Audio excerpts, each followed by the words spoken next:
Vivian Marlowe stood at the edge of Lady Thornfield's drawing-room, fingers pressed against the faded blue muslin of her skirt. The fabric had been washed so many times, the colour had softened to something nearly grey. 3 small mends dotted the hem. Careful, invisible work she'd done herself by candlelight.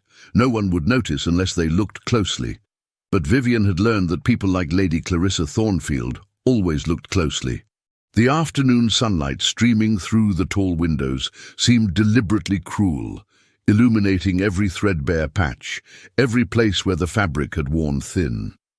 Around her, women glittered in silk and satin, their jewellery catching the light like small fires. Vivian had no jewellery. Her mother's pearls had been sold 2 years ago to pay the apothecary when her father fell ill. Miss Marlowe.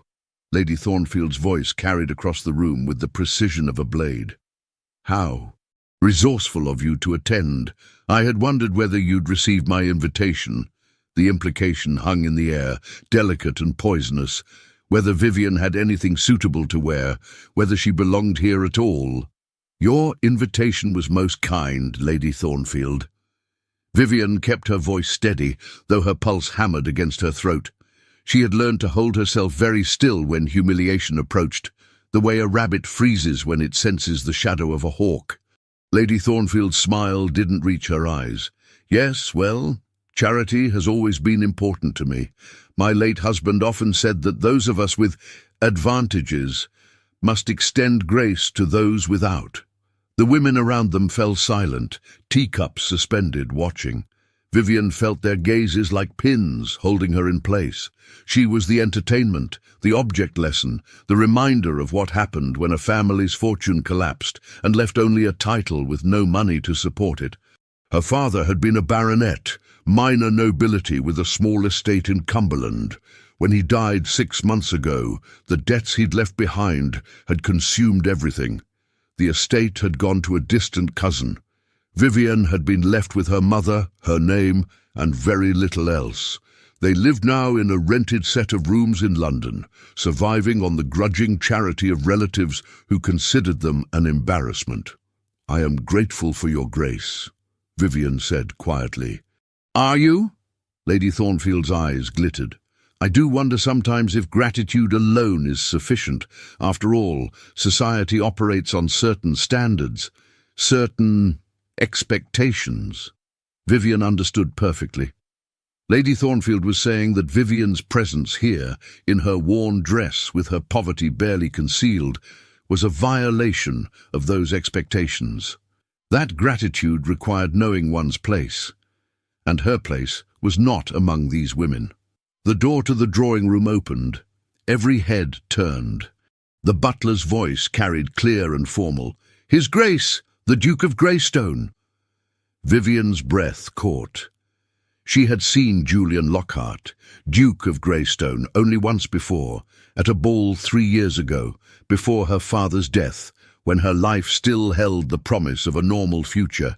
He had been standing near the windows, tall and severe in black evening clothes, his dark hair swept back from a face that seemed carved from marble. He had not smiled. He had not danced. He had simply stood, watching the crowd with eyes the colour of winter storms, and Vivian had thought that he looked like a man who had long ago decided that nothing in the world could surprise him any more. Now he stood in Lady Thornfield's drawing-room, and the air itself seemed to change. He was taller than she remembered, broader in the shoulders. His coat was perfectly tailored, his cravat exactly precise, everything about him speaking of wealth and power held under rigid control. But it was his face that held her, not handsome in any conventional sense, but compelling in the way a cliff face is compelling, all hard lines and unyielding strength. His gaze swept the room once, dismissive and thorough. Then it stopped on her. Vivian felt the impact like a physical thing, his eyes, grey, cold, measuring, locked with hers across the crowded room. For a heartbeat, 2 heartbeats, neither of them looked away. She saw something flicker in his expression, some calculation she couldn't read, before his attention shifted to Lady Thornfield. Lady Thornfield. His voice was deep, clipped, the accent of someone educated at the finest schools and raised among the highest circles. "Forgive the intrusion." "Your Grace!" Lady Thornfield's entire demeanour transformed. The cruel sharpness vanished, replaced by a gushing delight that would have been comical if it weren't so perfectly calculated. "What an extraordinary honour! We are overwhelmed, simply overwhelmed. Please do come in. Allow me to pour you tea." The Duke moved into the room with the kind of easy confidence that came from knowing he was welcome everywhere. Women shifted in their seats, straightening, arranging their skirts, touching their hair, the air filled with a subtle electricity. "I require only a moment of your time," he said. His gaze moved across the assembled women with the same dismissive thoroughness, barely pausing on any single face. "I am hosting a house party at Greystone Manor in 3 weeks' time. My mother has requested that I extend invitations to several young ladies of good standing." Lady Thornfield practically glowed. "How wonderful! Your mother's taste is impeccable." "Indeed." Something dry entered his tone. "I have a list." He withdrew a folded paper from his coat. Lady Thornfield reached for it eagerly, but the Duke's hand didn't extend toward her. Instead, he turned and walked directly to Vivian. The room went utterly silent. Vivian stared up at him, her mind blank with confusion. This close, she could see the fine lines at the corners of his eyes, the slight shadow along his jaw where he would need to shave again by evening. He smelled of sandalwood and something crisp, like winter air. "Miss Marlowe," he said. It wasn't a question. He knew her name. "Your Grace." Her voice came out smaller than she intended. He held out the folded paper. "You are invited to Greystone Manor for the first week of June. The invitation includes your mother. Accommodations and transportation will be provided." Vivian's hand trembled as she took the paper. The texture was expensive, heavy stock that whispered of wealth with every fibre. Your Grace, I don't understand." "There is nothing to understand. You are invited. Do you accept?" Behind him, Lady Thornfield's face had gone rigid with shock. Around the room, women stared with expressions ranging from disbelief to outrage. This wasn't how invitations were extended. This wasn't how dukes behaved. They sent formal cards through servants. They worked through proper channels. They certainly didn't walk into afternoon teas and single out impoverished nobodies in threadbare dresses. Vivian's throat felt tight. This had to be a mistake. Some confusion. Perhaps he had meant to give the invitation to someone else. "Your Grace, are you certain?" "I am always certain, Miss Marlowe." His eyes held hers, and for just a moment, something almost like warmth flickered in their depths. "The question is whether you accept." Every instinct screamed that this was wrong, that accepting would bring consequences she couldn't foresee. But there was something in his gaze, some quality of absolute conviction that made her believe he knew exactly what he was doing. "Yes," she whispered, "I accept." He nodded once, satisfied. Then he turned to face the room at large, his expression resuming its usual coldness. "Lady Thornfield, thank you for your hospitality. Ladies," and he left. The silence that followed his departure was deafening. Then Lady Thornfield turned to Vivian, and her face was no longer charming or composed. It was furious. "How dare you?" she hissed. Vivian clutched the invitation, her heart racing. I don't know why." "You must have done something, said something, thrown yourself at him somehow." Lady Thornfield's voice rose, losing its cultured smoothness. "Girls like you are all the same. Desperate, grasping, using whatever pathetic means you have to climb above your station. I have never even spoken to His Grace before today. Liar." The word was vicious. "Do you think we're fools? Do you think we don't see what you are?" The other women murmured agreement, their earlier pity curdling into resentment. Vivian understood. In their eyes she had committed an unforgivable sin, not being humble enough in her poverty. She was supposed to accept her diminished circumstances with grace, to fade quietly into the background. Instead, a duke had singled her out in front of everyone, elevating her above them all. "I think," Vivian said softly, "that I should take my leave." She walked toward the door with her spine straight and her head high, though her hands shook so badly the invitation rustled. Behind her, she heard Lady Thornfield's cold laughter. "Enjoy your moment, Miss Marlowe. I promise you it won't last." Vivian's mother sat in the fading light of their sitting room, her needle moving through the fabric she was mending with mechanical precision. Margaret Marlowe had once been considered a beauty. Now, at 50, she was simply tired and worn and resigned to a life that had taken everything she'd once expected and ground it into dust. "Mamma," Vivian said quietly, "something happened today." Her mother didn't look up. Something always happens. What was it this time? Did Lady Thornfield remind you of your place? Did someone comment on your dress? "The Duke of Greystone invited us to a house party." The needle stopped. Margaret's head came up slowly, her eyes wide. "What did you say?" Vivian held out the invitation. Her mother took it with trembling fingers, scanning the elegant script. For a long moment, she said nothing. Then she set the paper down very carefully on the table beside her. "This is a mistake. He gave it to me himself, in front of everyone. He knew my name." "Then it's a game." Margaret's voice was flat. "Some cruel entertainment. Dukes don't invite penniless baronets' daughters to house parties, Vivian. They especially don't invite them publicly, in front of the very women who have spent months making our lives miserable." Vivian sat down across from her mother, her stomach tight with unease. "I thought the same thing. But, Mama," he looked at me, really looked at me, like he saw me. "Men like that don't see women like us, darling. They see opportunities, amusements, mistakes waiting to happen." Margaret's expression softened slightly. "I know you want to believe there's something more to this, but we cannot afford hope. Hope is a luxury for people with resources to fall back on when they're disappointed. What if it's real? Then it's even more dangerous." Her mother picked up her mending again, though her hands shook. "If this invitation is genuine, it means the Duke of Greystone has noticed you. And when powerful men notice powerless women, it rarely ends well for the women." Vivian thought of the Duke's eyes, cold and assessing, of the way he'd walked across that room with absolute certainty, of how every woman there had looked at her with hatred after he left. "Lady Thornfield thinks I must have done something, thrown myself at him somehow. Of course she does. It's easier to believe you're conniving than to accept that a duke might simply choose you." Margaret's voice went bitter. "But that's the trap, Vivian.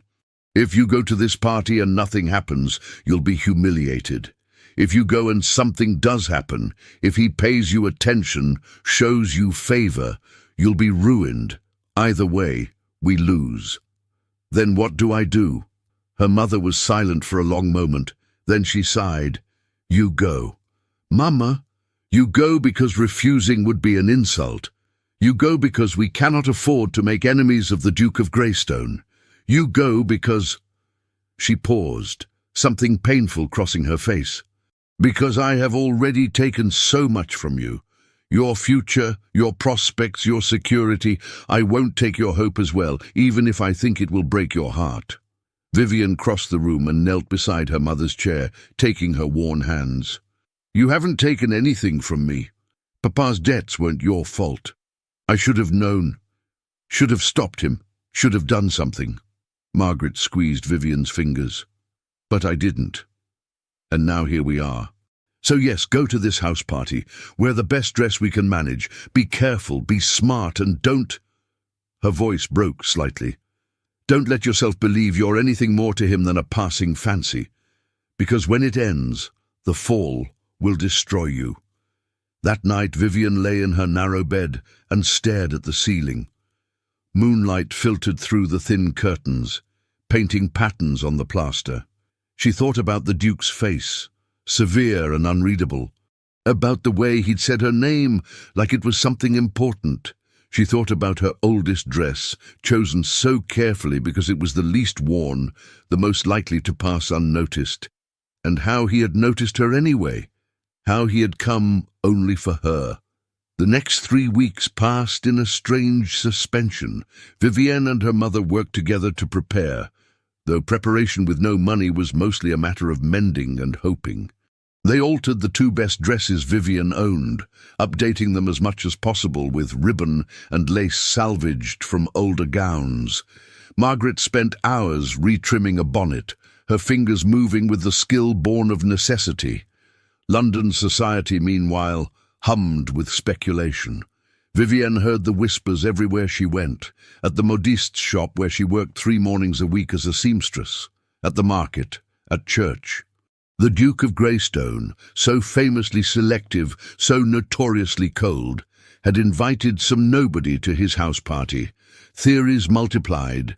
She was his secret ward, a distant relative, someone with a claim on his family he needed to manage quietly.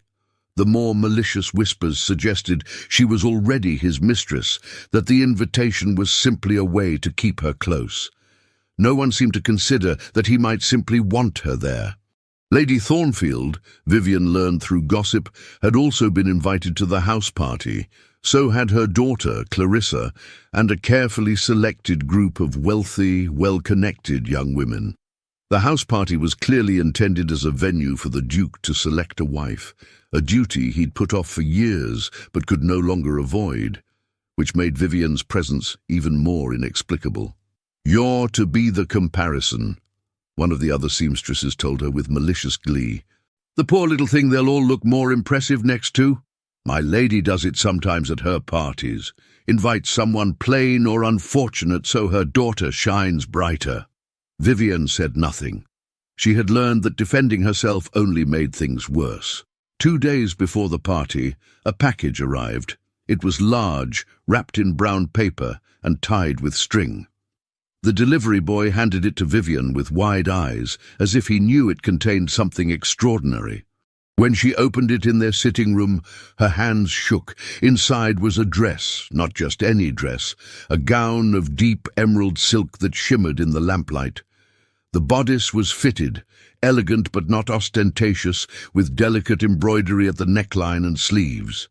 The skirt fell in perfect, graceful lines. Underneath lay a matching pelisse, gloves, a bonnet trimmed with ribbon that exactly matched the embroidery, and shoes of soft leather dyed the same rich green. There was no note, no explanation, but Vivienne knew who had sent it. "We can't accept this," Margaret whispered, touching the silk with reverent fingers. "We can't." "I think we have to." Vivienne lifted the dress, holding it against herself. It would fit perfectly. Somehow, without ever taking her measurements, the Duke had known exactly what size she needed. Refusing would be insulting. Accepting makes you beholden. "I'm already beholden, Mama. I accepted his invitation. This is just—" "No," she trailed off, searching for words.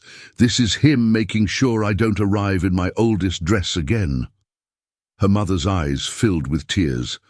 Why is he doing this? Vivienne had no answer. Greystone Manor rose from the countryside like something out of a painting, all grey stone and tall windows, surrounded by perfectly manicured grounds that stretched as far as the eye could see. The carriage that had collected Vivienne and her mother from London was the finest vehicle Vivienne had ever ridden in, with velvet seats and brass fittings that gleamed in the sunlight. They were not the first to arrive. Other carriages dotted the circular drive, depositing guests in a steady stream of silk and feathers and barely concealed ambition.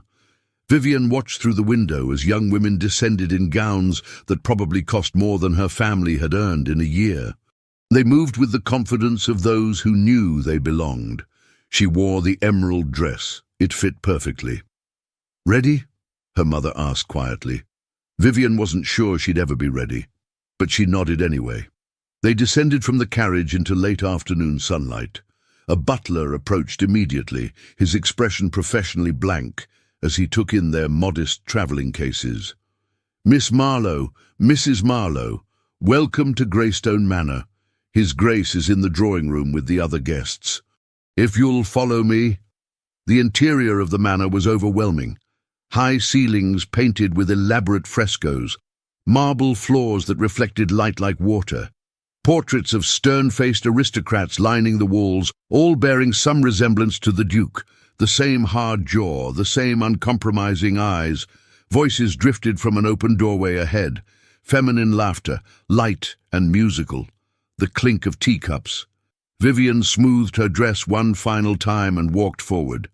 The drawing room was enormous, decorated in blues and golds that spoke of wealth so old it didn't need to announce itself.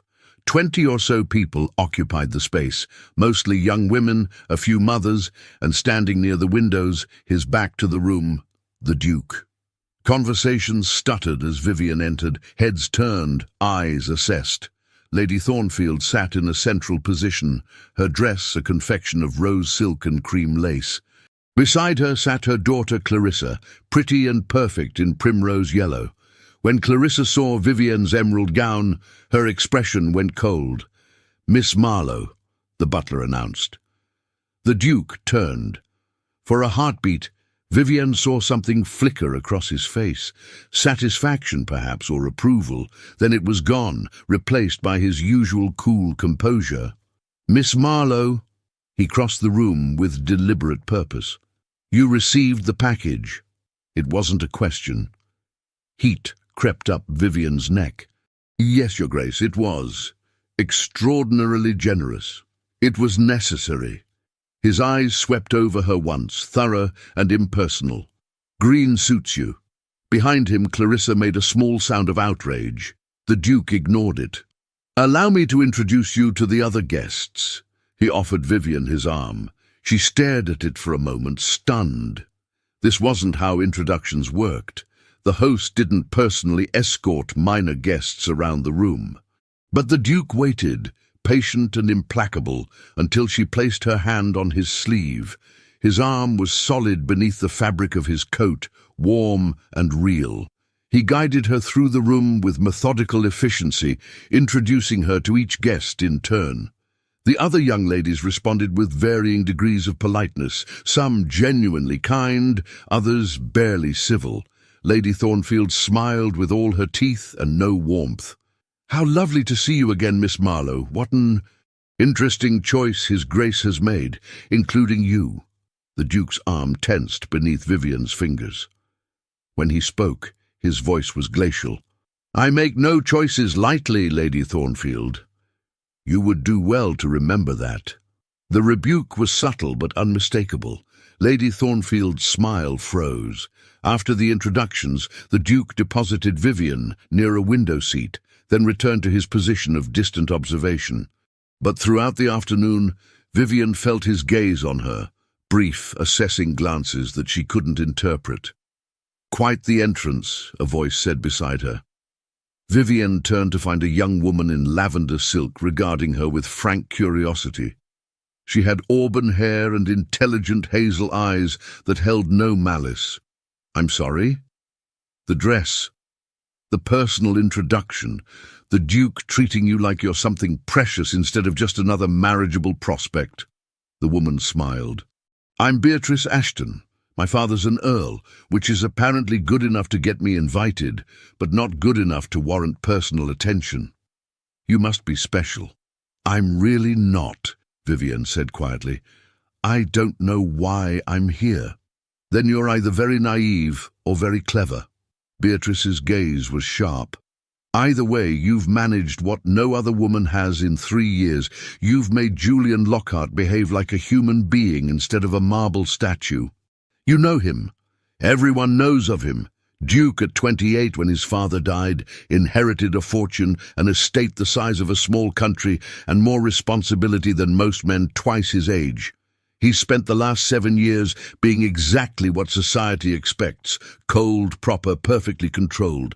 His mother's been trying to marry him off for years, but he's rejected every candidate." Beatrice leaned closer, her voice dropping. Until now, apparently. I don't think... Oh, you should absolutely think. Because whatever his reason for inviting you, it's making some very powerful women very nervous. And nervous, powerful women are dangerous. As if summoned by the warning, Lady Thornfield's voice rose across the room. Your Grace, Clarissa plays the pianoforte beautifully. Perhaps she might entertain us. The Duke's expression didn't change. If she wishes. Clarissa rose with practiced grace, moving to the instrument.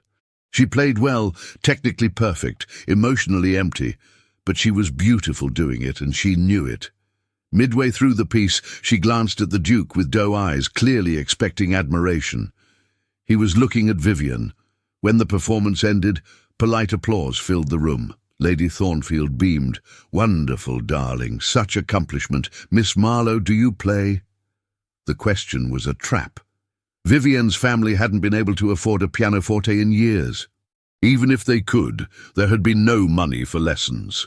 No, Lady Thornfield, I'm afraid I don't. Oh. False sympathy dripped from the word. How unfortunate. What accomplishments do you have? Silence fell. Every eye turned to Vivian. She felt the weight of their judgment, their anticipation of her humiliation. What could a penniless nobody possibly offer? Miss Marlowe, the Duke said quietly, reads 4 languages fluently, can calculate complex mathematics faster than my estate manager, and has memorized more poetry than my entire library contains. The room went still. Vivian stared at him, shocked. How did he know these things? She'd never told him. They'd barely spoken. How lovely, Lady Thornfield said with ice in her voice, though one does wonder whether such intellectual pursuits are quite suitable for a young lady. I wonder no such thing. The Duke's tone brooked no argument. Intelligence is considerably more valuable than the ability to play party pieces on a pianoforte. Clarissa went white. Her mother's expression could have frozen water. Beatrice, sitting beside Vivian, made a small sound that might have been a suppressed laugh. When Vivian glanced at her, she was grinning. Oh, yes, Beatrice whispered. You're definitely special. Dinner that evening was a formal affair. 3 courses served on china so fine, Vivian was afraid to touch it. She'd been seated far from the Duke, wedged between an elderly countess who was half-deaf and a baron who spent the entire meal discussing his hunting dogs. But across the table and down 3 places, she could see him. He ate with the same controlled precision he did everything else, engaging in minimal conversation, his attention seeming to drift elsewhere. Every so often, his gaze would move to her, brief and unreadable. After dinner, the ladies retired to the music room while the men remained for port. Lady Thornfield held court from a central position, her dress arranged to best advantage, Clarissa beside her like a pretty doll. It's so refreshing, Lady Thornfield announced, to see His Grace finally taking his duties seriously. A man of his position needs an appropriate wife. Someone with the breeding, the connections, and the resources to support his standing. Her eyes flickered to Vivienne. The message was clear. Indeed, another woman chimed in. The Duchess of Greystone must be someone beyond reproach, someone society already respects. Someone, Clarissa added sweetly, who understands what's expected of her, not someone who needs to be taught. Vivian kept her expression neutral, though each word landed like a small cut. She was saved from responding by Beatrice, who stood abruptly. What fascinating criteria! I had thought a duke might want a wife he could actually stand to talk to, but clearly I've misunderstood marriage entirely. Her tone was light, but her eyes were sharp. Miss Marlowe, would you walk with me in the conservatory? I find I need air. It wasn't really a request. Vivienne rose gratefully, following Beatrice out of the room. Behind them she heard Lady Thornfield's derisive laugh. The conservatory was glass and moonlight, filled with exotic plants that perfumed the air with strange sweetness. Beatrice walked to the far end before turning to face Vivian. They're going to make your life hell, you know. I know. And you still came. I didn't have much choice. Beatrice studied her for a long moment. You could have refused the invitation, sent regrets, claimed illness, and insulted a duke. My mother and I barely survive on charity as it is. Offending someone that powerful would be— Vivian shook her head. We couldn't risk it. So you came, despite knowing you'd be torn apart. I came because I had no other option. That's not entirely true, though, is it? Beatrice's voice gentled. You came because part of you wanted to. Because when he looked at you in that drawing room, you felt something. Am I wrong? Vivian's throat tightened. It doesn't matter what I felt. This isn't about me. It's about him fulfilling his duty by finding a suitable wife from among the appropriate candidates. I don't know what I am. An oddity, a curiosity, or, Beatrice said quietly, you're exactly what he wants, and everyone else is terrified of it. Before Vivian could respond, the door opened. The Duke stood framed in moonlight, his expression unreadable. Miss Ashton, Miss Marlowe. He nodded to Beatrice. Forgive the interruption. I require a word with Miss Marlowe. Beatrice's eyebrows rose, but she smiled. Of course, Your Grace. She squeezed Vivian's hand once, quick and encouraging, then swept past him out of the conservatory, leaving Vivian alone with the Duke. He didn't speak immediately. Instead, he walked slowly through the space, examining plants with apparent interest, though Vivian suspected he saw none of them. The silence stretched, taut and heavy. Your Grace, why did you choose that dress? He turned to face her abruptly. For Lady Thornfield's tea. You have others. I've made inquiries. Why that specific dress? Heat climbed Vivian's face. Because it was the least worn, the least likely to draw attention to how little I have. You sought to hide. I sought to survive. Something flickered in his eyes. By making yourself invisible. By not giving people additional reasons to despise me. And yet I saw you anyway. He moved closer, his footsteps quiet on the tile floor. I saw you standing there in your faded dress, holding yourself like a queen despite knowing every woman in that room was judging you. I saw you accept humiliation with grace. I saw strength. Vivian's heart hammered. Your Grace, I don't understand what this is. Why I'm here. What you want from me. What I want, he said slowly, is complicated. Then explain it, please. He was silent for a long moment, his jaw tight. When he finally spoke, his voice was low. 3 weeks ago, I attended Lady Thornfield's tea because my mother insisted. She'd heard rumors that Lady Thornfield was positioning her daughter as a potential duchess.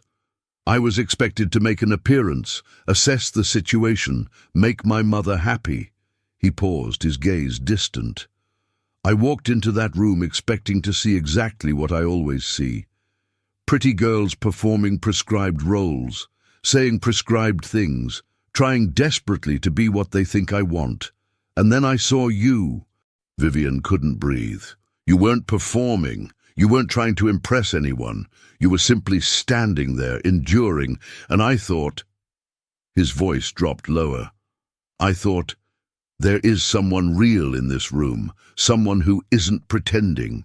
So you invited me here to be, what, a novelty, a contrast to make the others seem more appealing. His eyes snapped to hers, suddenly fierce. I invited you here because I wanted to see if what I glimpsed in that moment was real. If you were real. He took a breath. And because I'm very tired of pretending. The words hung between them, raw and honest. I don't know how to do this, Vivian whispered. I don't know what you expect. I expect nothing.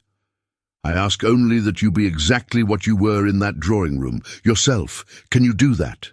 She thought of Lady Thornfield's malice, Clarissa's perfect smile, the weight of every gaze on her dress, her poverty, her unsuitability. Being herself here was dangerous. It invited pain, But standing in the moonlit conservatory, looking at this man who everyone said was cold and unfeeling, seeing something almost like hope in his eyes. "Yes," she said, "I can do that." His expression softened almost imperceptibly. "Good." He left without another word, leaving Vivian alone among the exotic flowers, her heart racing and her mind spinning. She didn't understand what had just happened. She didn't understand what he wanted, what this meant, what would come next.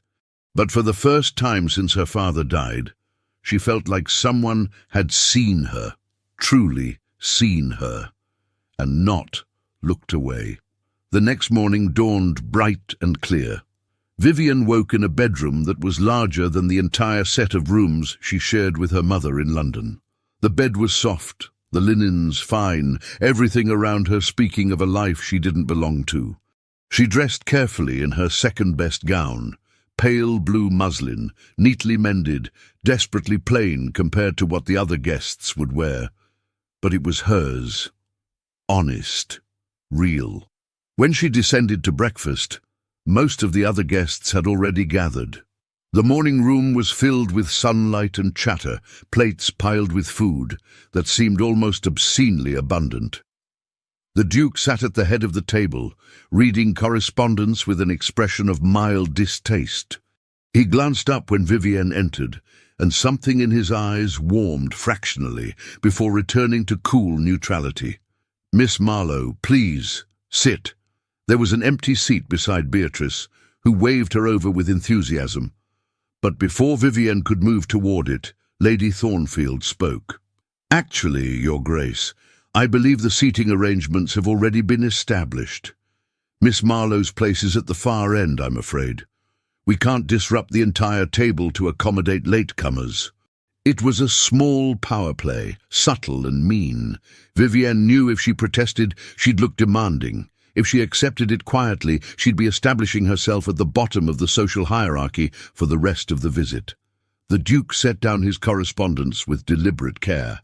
"The seating arrangements are mine to establish, Lady Thornfield, and I say, Miss Marlowe sits here." He indicated the chair directly to his left, the place of honour. Lady Thornfield's smile went rigid. "Of course, Your Grace. How silly of me." Vivienne moved to the indicated seat, acutely aware of every eye on her.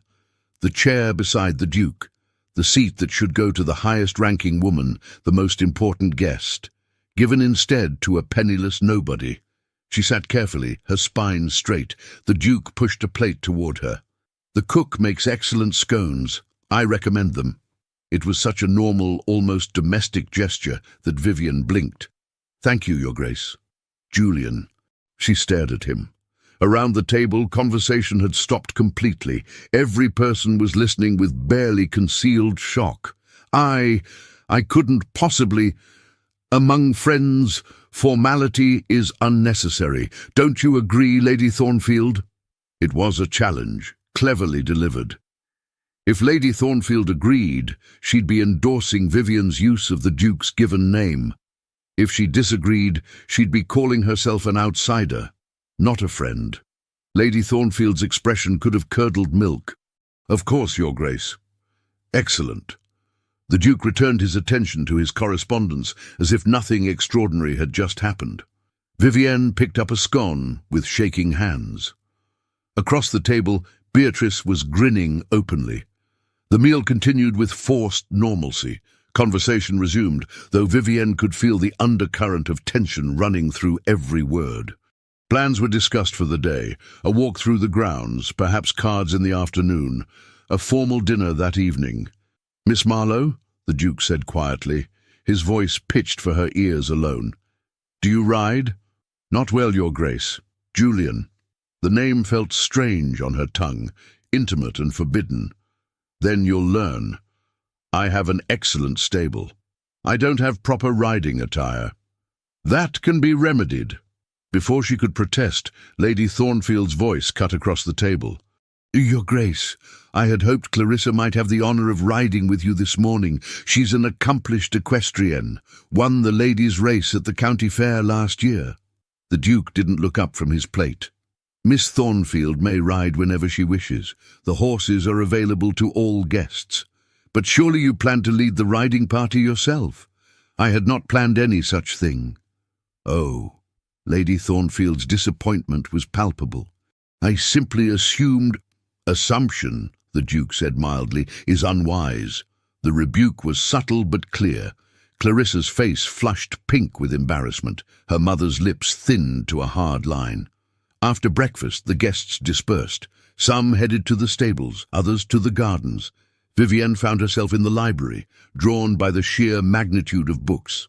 She'd never seen so many in one place, shelves that stretched from floor to ceiling, filled with leather-bound volumes that smelled of paper and time. She was examining a first edition of Paradise Lost when the door opened. "I thought I'd find you here." The Duke stood in the doorway, still in his breakfast attire, looking oddly relaxed. He entered, closing the door behind him with a soft click. "Your Grace." "Julian." "Julian." She set the book down carefully. "I shouldn't be alone with you. If anyone found us, let them find us. I am the Duke of Greystone in my own home. I can speak privately with whomever I choose. It's not that simple. It is exactly that simple." He moved closer, his eyes scanning the shelves absently. "The world is only complicated because we allow it to be, because we follow rules designed to keep people in their assigned places. Those rules exist for a reason. Do they? Or do they exist simply because no one has bothered to question them?" He pulled a book from the shelf, a volume of Greek philosophy. "You read Greek." It wasn't a question. Vivienne nodded, wondering again how he knew. "My father taught me. Before we lost everything." "Tell me about him." It was the last thing she'd expected. The Duke, Julian, settled into a chair with apparent ease, watching her with genuine interest. "He was brilliant," Vivienne said slowly, "and terrible with money. He loved learning more than profit. He'd spend hours teaching me languages, mathematics, philosophy, while our estate manager despaired over unpaid bills." She smiled despite the ache in her chest. "My mother used to say he lived in his head too much, that he'd forget the real world entirely if we let him."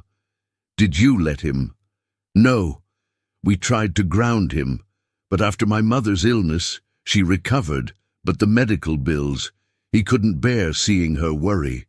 So he borrowed, and borrowed more, and then," she gestured helplessly, "then he died, and we discovered he'd mortgaged everything, sold everything, borrowed against things he didn't even own. And you lost it all." "We lost everything that could be measured in money, but I still have what he taught me, what he gave me." Vivienne met Julian's gaze steadily. "That can't be taken." Something shifted in his expression, respect, perhaps, or understanding. "No, it can't." He stood, moving to another shelf. When he turned back, he held two books. Ovid, original Latin. "Do you know it?" "Some." "Then read with me." It was absurd, improper. A duke and a penniless gentlewoman, alone in a library, reading poetry together. If anyone discovered them, Vivienne's reputation would be destroyed. She took the book he offered. They read for an hour, trading passages, discussing translations, debating interpretations. Julian was brilliant, his Latin flawless, his understanding of the texts deep and nuanced. But more than that, he listened, really listened when she spoke, considered her opinions, sometimes agreeing, sometimes arguing with a passion that made his usually cold eyes bright with life. "You're smiling," he said abruptly. Vivienne touched her face, startled to find it was true. "I'm sorry." "Don't apologize. I like it." He set his book aside. "I don't think I've seen you truly smile until now." There hasn't been much to smile about lately. And yet here you are, smiling over Latin poetry in the library of a man society believes you're trying to trap." The bluntness startled her into a laugh. "Is that what they think?" It's what Lady Thornfield has been suggesting since the morning after you arrived. She's told at least 3 people that you're a fortune hunter who must have seduced me somehow." Vivian's amusement died. "That's not... I haven't... I know." His voice went soft. "That's why I find it amusing rather than offensive. Lady Thornfield cannot conceive of a world where a man might value intelligence and honesty over pedigree and performance, so she creates elaborate theories to explain my behavior." "Your behavior is unusual." "Is it? Should I pretend indifference to the only person in this house who doesn't bore me to tears?" The words were casual, but they struck Vivian with unexpected force. She stared at him, searching for mockery or manipulation, finding only truth. "You barely know me. I know enough. I know that you endure humiliation with grace, that you value learning over advantage, that you choose integrity even when it costs you everything." He stood, moving toward her. "I know that you make me want to be honest, instead of simply proper." He was close now. Close enough that she could see the fine lines at the corners of his eyes, the shadow of stubble along his jaw. Close enough to feel the warmth radiating from his body. "Julian!" The door burst open. They sprang apart, but not fast enough. Lady Thornfield stood in the entrance, her expression triumphant and horrified in equal measure. "Your Grace! Miss Marlowe!" Her voice carried clearly down the hallway. "How unexpected!" Within seconds, other guests appeared, drawn by the tone of her voice, the promise of scandal. They crowded the doorway, staring at Vivian and Julian, with expressions ranging from shock to glee. "We were reading," Vivian said quickly. "That's all. Just reading." Reading. Alone. With the door closed. Lady Thornfield's voice dripped false concern. "My dear, do you not understand how this looks? It looks like 2 people discussing literature in a library," Julian said coldly. "Hardly scandalous. But Your Grace, surely you understand that appearances matter. A young woman alone with a gentleman unchaperoned, it creates talk, assumptions. Then those who make assumptions are fools." Nevertheless, Lady Thornfield's smile was vicious. "For Miss Marlowe's own protection, perhaps she should be more carefully supervised. We wouldn't want anyone to think she's taking advantage." The implication was clear. Vivian saw it register on the faces of the other guests. Pity, contempt, satisfaction. The poor girl making a desperate play for the Duke. How pathetic. "I think," Vivian said quietly, "that I should return to my room." "No." Julian's voice was hard. "You should stay exactly where you are." "Julian?" "Your Grace," he corrected, his tone formal and cutting. He turned to face Lady Thornfield and the assembled guests. "I will say this once. Miss Marlowe is my invited guest. She is welcome in any room of this house at any time. If anyone suggests otherwise, if anyone questions her conduct or her character, they will answer to me personally. Am I understood?" Silence fell. Lady Thornfield went pale. "Of course, Your Grace," she managed. "Excellent.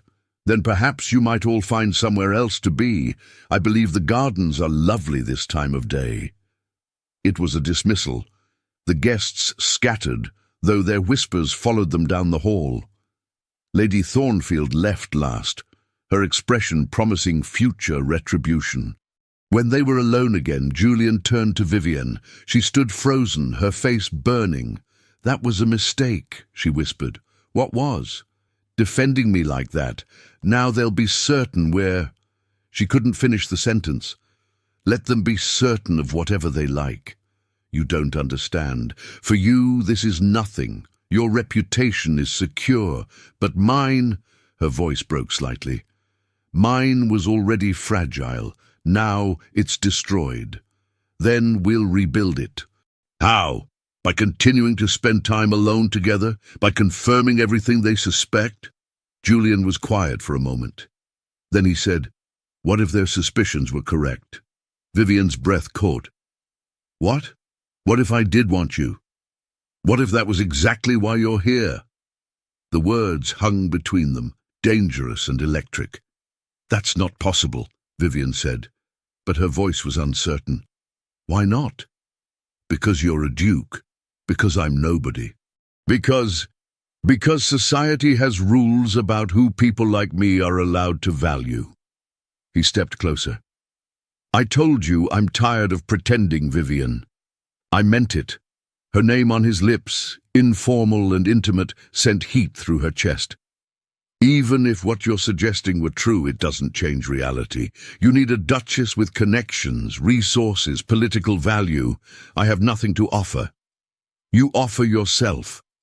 That's everything. It's not enough. It is for me." The simplicity of the statement undid her. She stared at him, this powerful man who could have anyone, who was supposed to want someone appropriate and useful and politically advantageous.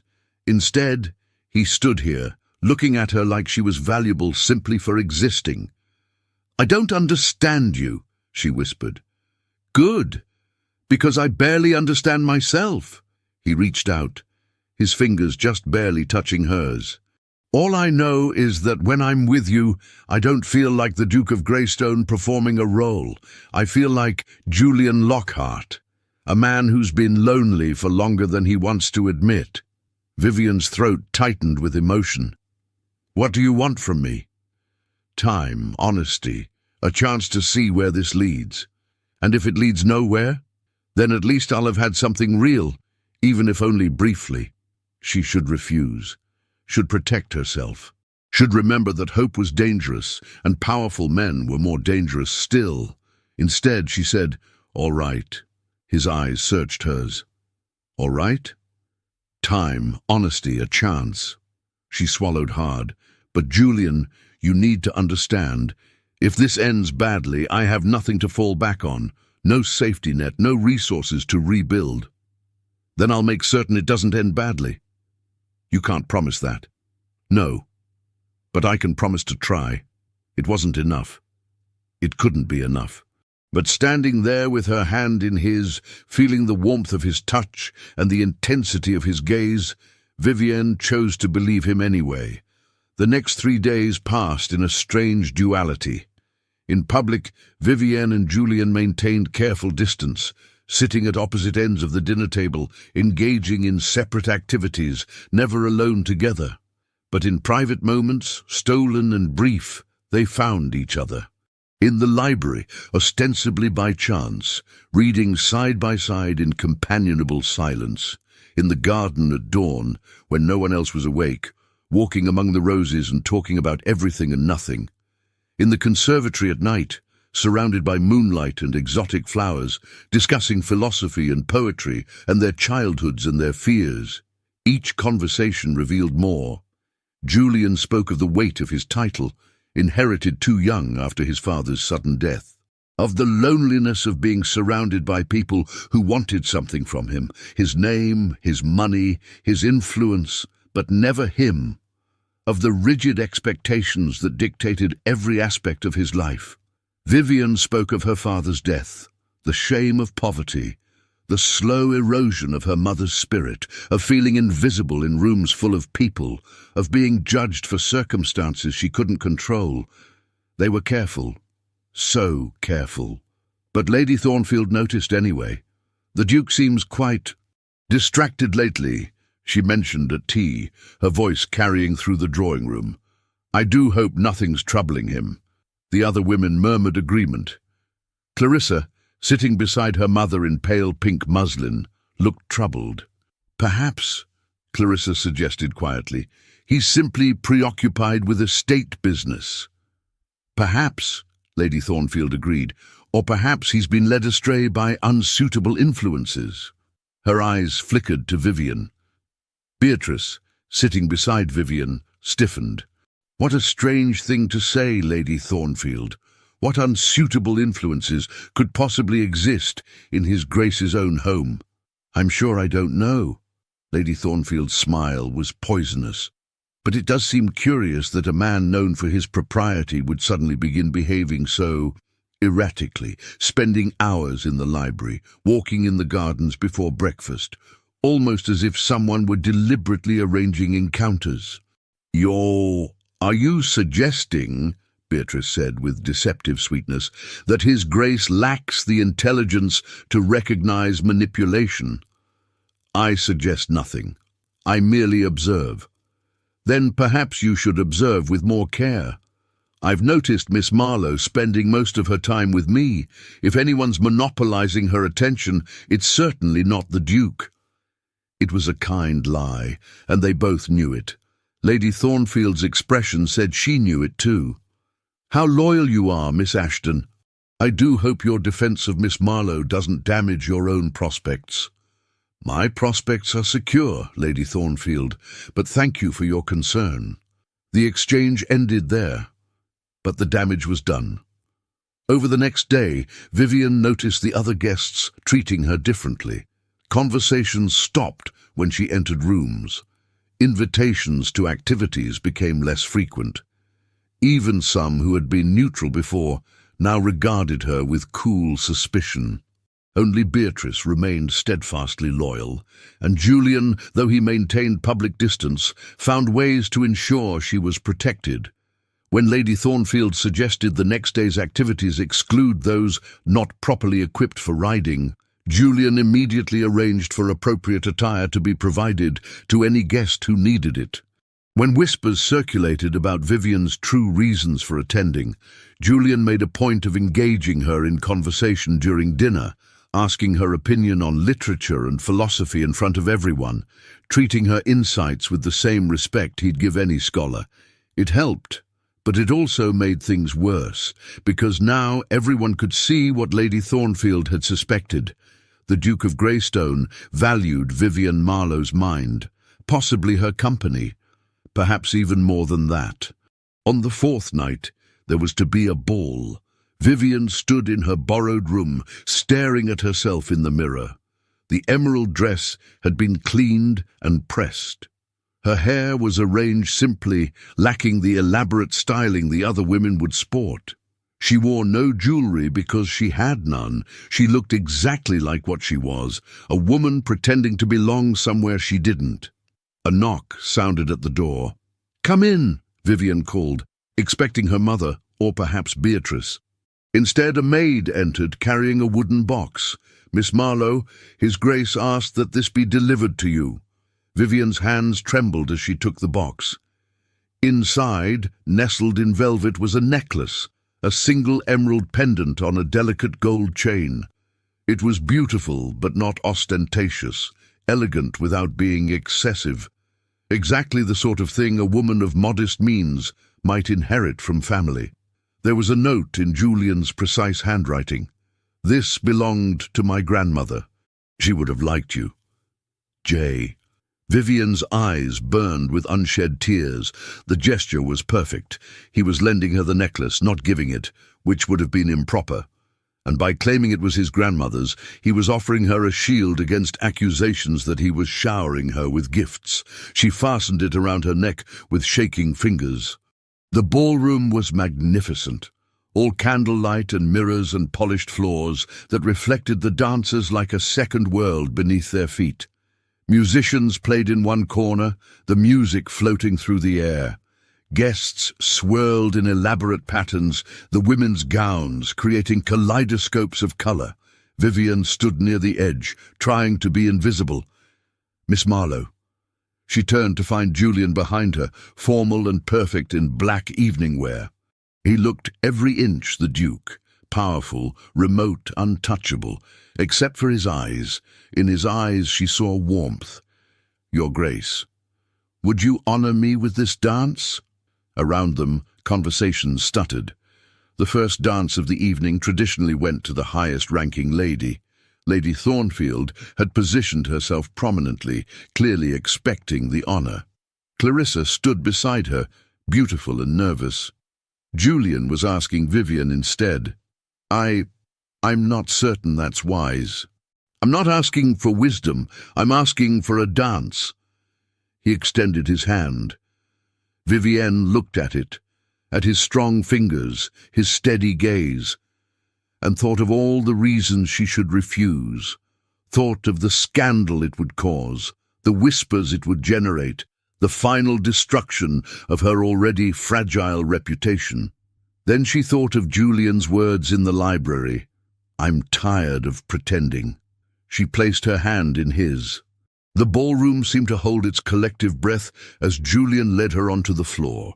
He placed one hand at her waist, the other clasping her fingers, and suddenly they were moving. Vivian had learned to dance as a child, but she'd had no practice in years. She stumbled slightly. Julian's hand tightened, steadying her. "I have you," and he did. He guided her through the waltz with such skill that her rusty steps became smooth, her uncertainty transformed into grace. They moved together as if they'd danced 100 times before, his strength supporting her, his presence anchoring her. "Everyone's staring," she whispered. "Let them stare." "Julian, do you know what I see when I look at you?" She shook her head, unable to speak. "I see someone brave enough to endure a room full of people who want her to fail and still hold her head high.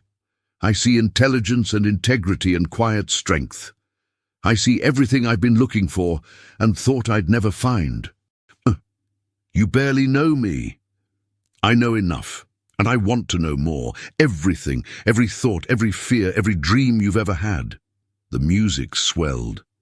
They turned, and Vivian caught a glimpse of Lady Thornfield's face, white with rage, of Clarissa looking away, her expression crumpling, of the other guests watching with shock and fascination, and in some cases grudging approval. "This will have consequences," Vivian said. "Yes. They'll say terrible things about me, about us. Undoubtedly. And you're willing to accept that?" Julian pulled her infinitesimally closer. Not enough to be improper, but enough that she felt the solid warmth of his body. "For you?" "Yes." The dance ended. Julian bowed, and Vivian curtsied, and for a moment they stood there, hands still linked, the rest of the ballroom fading into insignificance. Then Julian stepped back, releasing her. "Thank you for the dance, Miss Marlowe." The formality was for show, but his eyes said everything else. Vivienne nodded, unable to trust her voice. She retreated to the edge of the room, her heart racing. Beatrice appeared at her side immediately. "Well," Beatrice said, "that was dramatic. That was a disaster. That was a man publicly declaring his interest. Do you have any idea what you've just done?" "Made myself a target. Made yourself untouchable," Beatrice corrected. "The Duke of Greystone just singled you out in front of the entire party. Anyone who attacks you now is attacking him." Vivienne watched Julian across the room. He was dancing now with Clarissa, proper, distant, correct, nothing like the way he'd held Vivienne. "It doesn't matter," Vivienne said softly. "This can't end well." "Why not?" "Because I'm still the penniless baronet's daughter in the borrowed dress. One dance doesn't change that." "No," Beatrice agreed, "but it changes everything else." Vivian escaped to the garden as soon as she could manage it without being conspicuous. The night air was cool against her flushed skin, the music from the ballroom distant and dreamlike. She walked among the roses, their scent heavy in the darkness, trying to steady her breathing. She'd felt it during that dance, the dangerous pull toward hope, the terrible temptation to believe that maybe, impossibly, Julian's interest was real, that maybe this could be something more than a brief scandal before reality reasserted itself. But reality always reasserted itself. Vivian had learned that lesson thoroughly. "You ran!" She spun. Julian stood on the path behind her, his cravat slightly loosened, his hair disheveled as if he'd been running his hands through it. "I needed air. You needed escape." He moved closer. "From them or from me?" "From the situation. There is no situation without me." "So which is it, Vivian?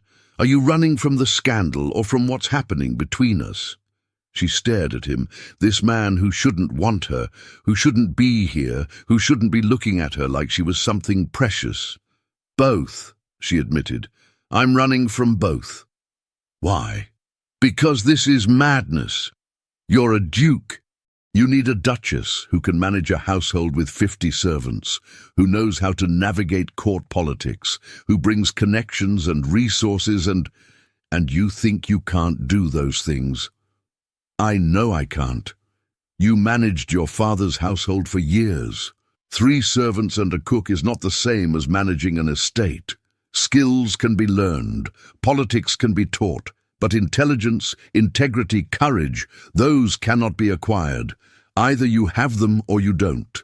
He stood directly in front of her now. You have them. That's not enough. It's everything. Julian, please. Her voice broke. Don't do this. Don't make me hope when hope is dangerous. His expression softened. It's too late. I've already made you hope. And you've made me hope too. For what? For something real in a world of pretense. For someone who sees me as more than a title and a fortune. For, he paused, his jaw tightening, for happiness. I had stopped believing I deserved it, and then I saw you. Vivian's eyes burned. You deserve happiness with someone suitable. I deserve happiness with someone who makes me feel alive. That's you. For now. But what happens when the novelty wears off? When you remember all the practical reasons this is a terrible idea? Then I'll remember this moment, Julian said quietly.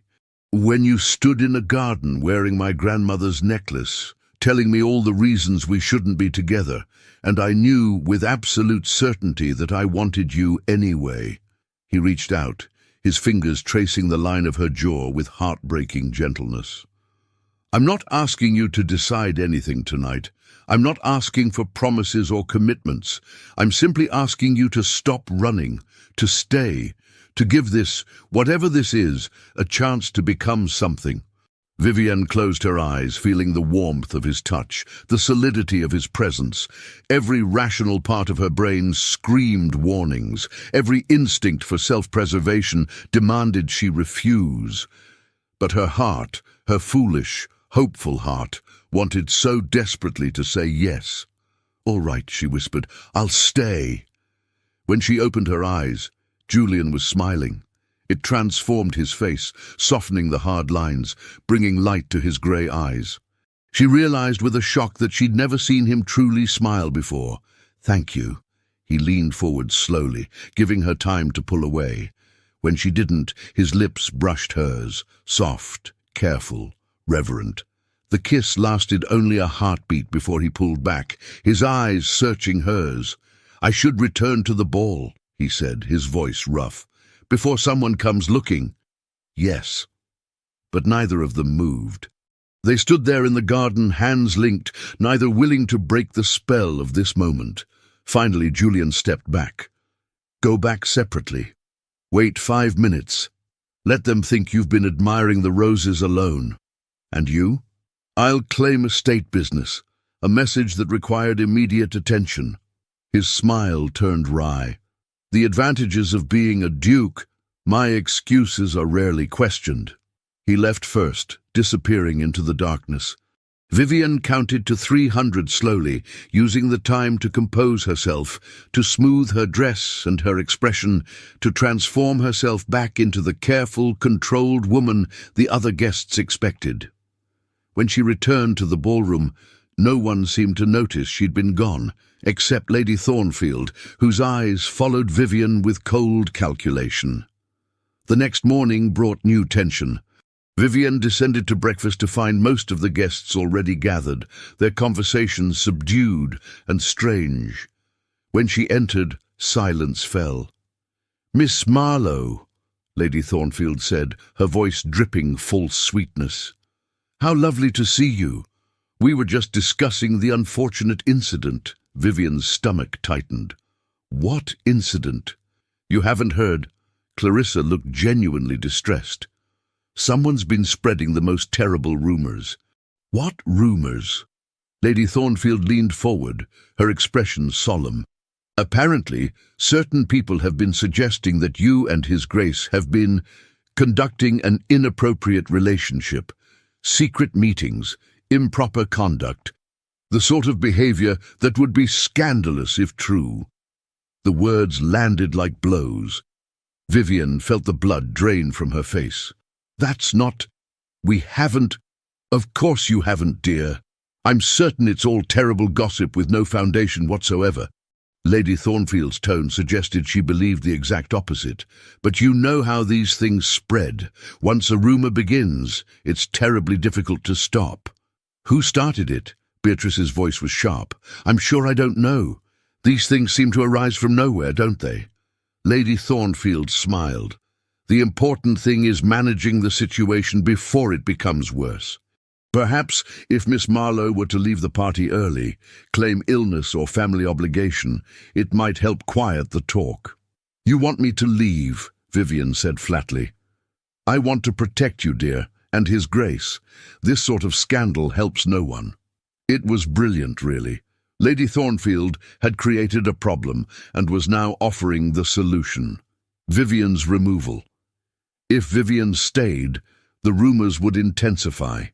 If she left, it would look like confirmation of guilt. "I won't leave," Vivian said quietly. "I beg your pardon." "I won't leave. I was invited here by His Grace. Unless he asks me to go, I'll stay." Lady Thornfield's expression hardened. How stubbornly inappropriate. "Perhaps you don't understand the gravity." "I understand perfectly. You've manufactured a scandal to force me out, but I won't make it easy for you." "I've manufactured nothing. The rumors exist whether I acknowledge them or not. Then I'll weather them. You'll be destroyed. Perhaps, but it will be by my own choice, not yours." The door opened. Julian entered, took one look at the tableau. Vivian standing rigid, Lady Thornfield's face twisted with anger, the other guests watching avidly, and his expression went cold. "What's happened?" "Your Grace," Lady Thornfield said quickly, "we were just discussing the unfortunate rumors." "I'm aware of the rumors." Julian's voice was ice. "I'm also aware of who started them." Lady Thornfield paled. "I assure you, you assured me of nothing. You spent the past week attempting to undermine Miss Marlowe, subtle insults, social manipulation. And now, when subtlety failed, outright slander." He moved to stand beside Vivian, a deliberate show of solidarity. "It ends now, Your Grace. You must understand. I only wanted to protect... You wanted to eliminate competition for your daughter. I understand perfectly." Julian's gaze swept the room. "Let me be absolutely clear. Miss Marlowe is under my protection. Any insult to her is an insult to me. Any attack on her reputation is an attack on mine. If anyone has concerns about her conduct, they may raise them with me directly. Otherwise, the subject is closed." Silence fell, heavy and shocked. Lady Thornfield stood abruptly. "I see. Then Clarissa and I will take our leave. Clearly we're no longer welcome." "Clearly," Julian agreed. It was a dismissal, final and absolute. Lady Thornfield's face went white, then red. She grabbed Clarissa's arm and swept from the room, her dignity in tatters. The other guests stared. Some looked approving. Others seemed scandalized. But none of them questioned Julian's authority. "Now," Julian said calmly, "I believe breakfast is getting cold. Shall we eat?"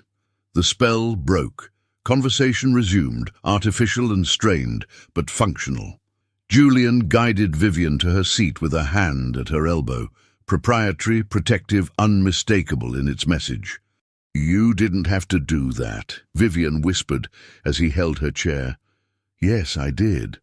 She'll make trouble, spread the rumors further. Let her try. No one will believe Lady Thornfield over the Duke of Greystone. Your mother will hear about this." Something flickered in Julian's eyes, concern, perhaps, or resignation. "I know. Will she be angry?" "Undoubtedly. But her anger is not your concern."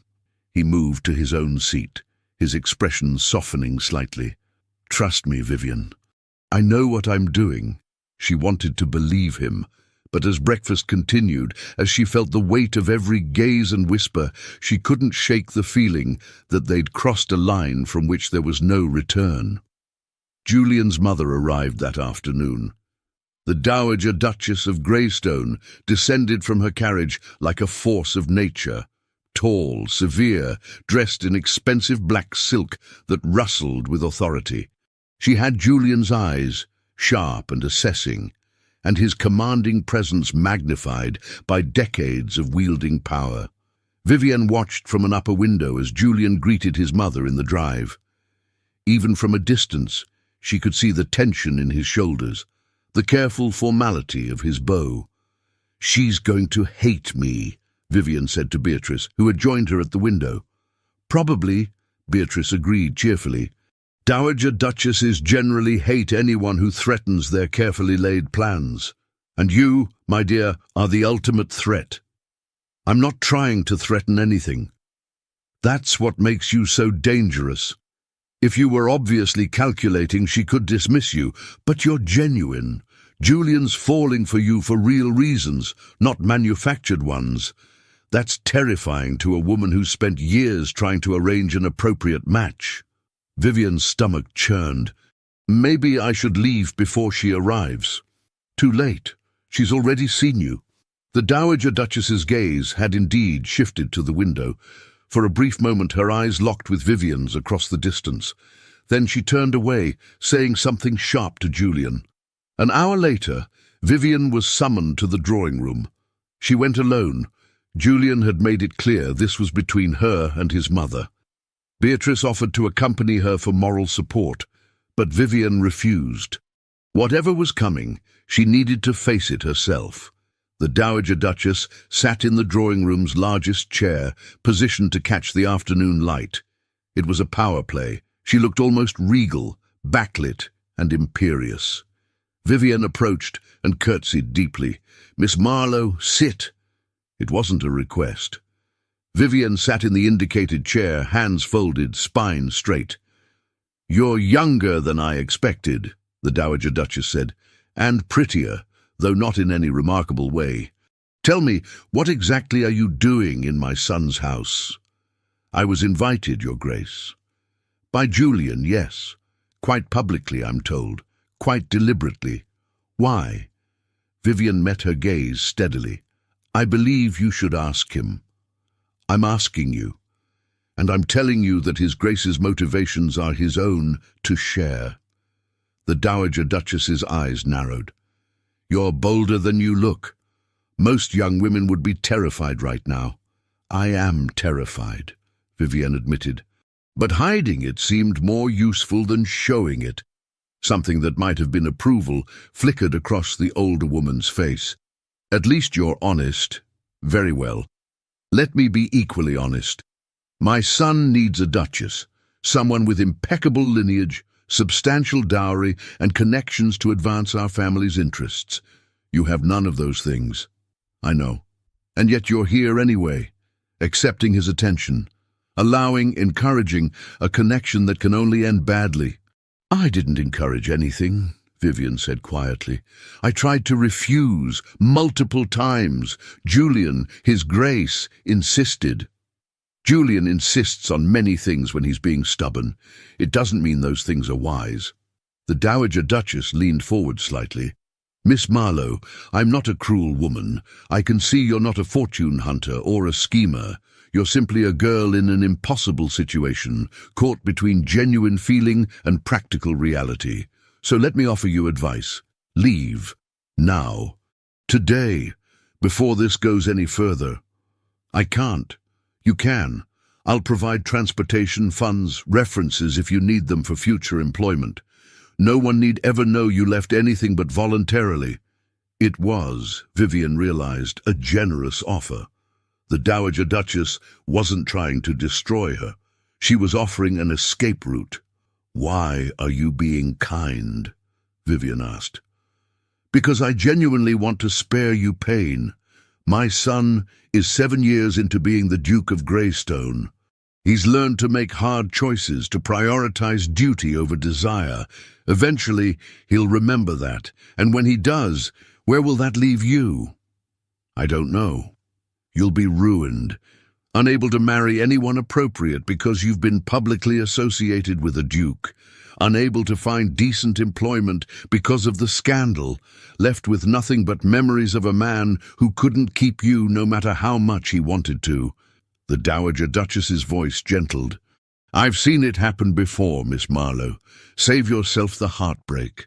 Vivian thought of her mother's warnings, of Lady Thornfield's predictions, of every practical reason she should accept this offer and walk away. Then she thought of Julian's smile in the garden, of the way he looked at her like she was valuable, of how, for the first time since her father died, she felt like someone saw her. Thank you, Your Grace, but I'm staying. The Dowager Duchess sighed. Then you're a fool. Perhaps, but it's my choice to be foolish. At least you're clear-eyed about it.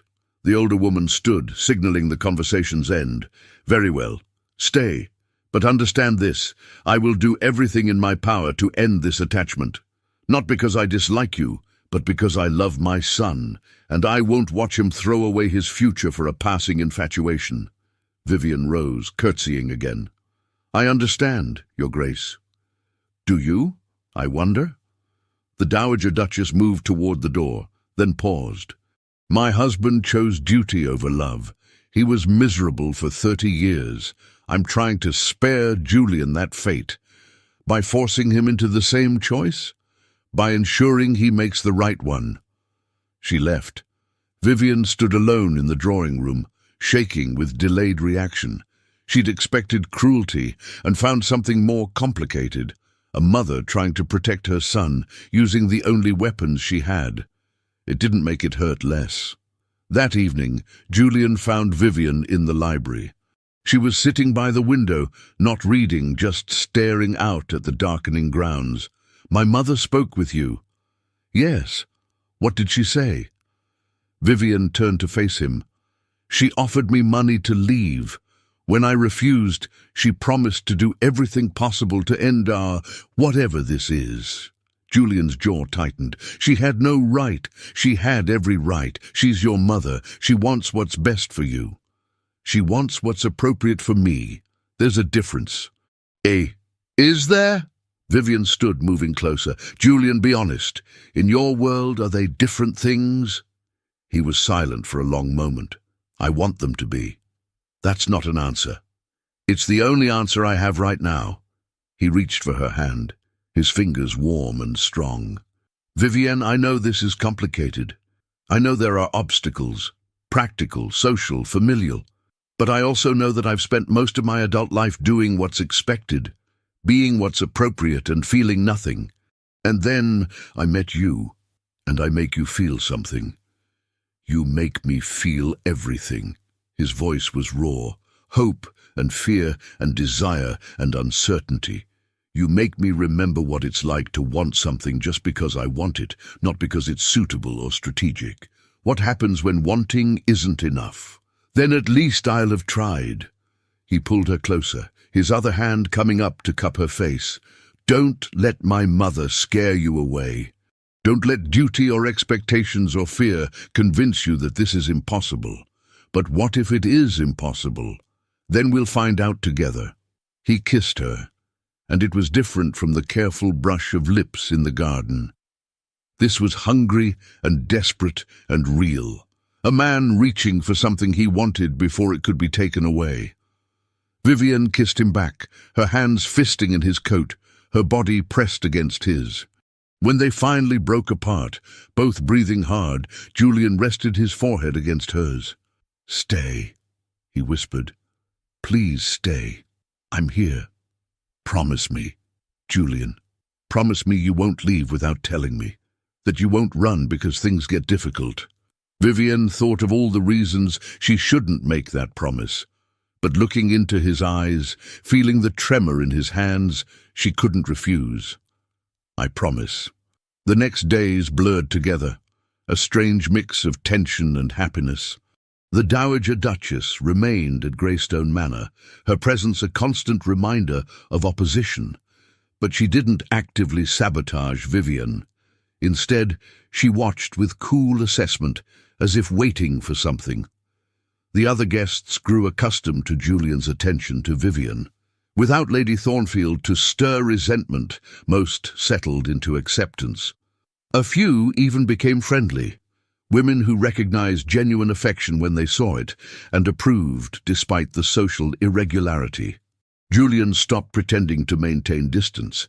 He sat beside Vivian at meals, walked with her in the gardens, included her in conversations about estate management and politics, valuing her insights.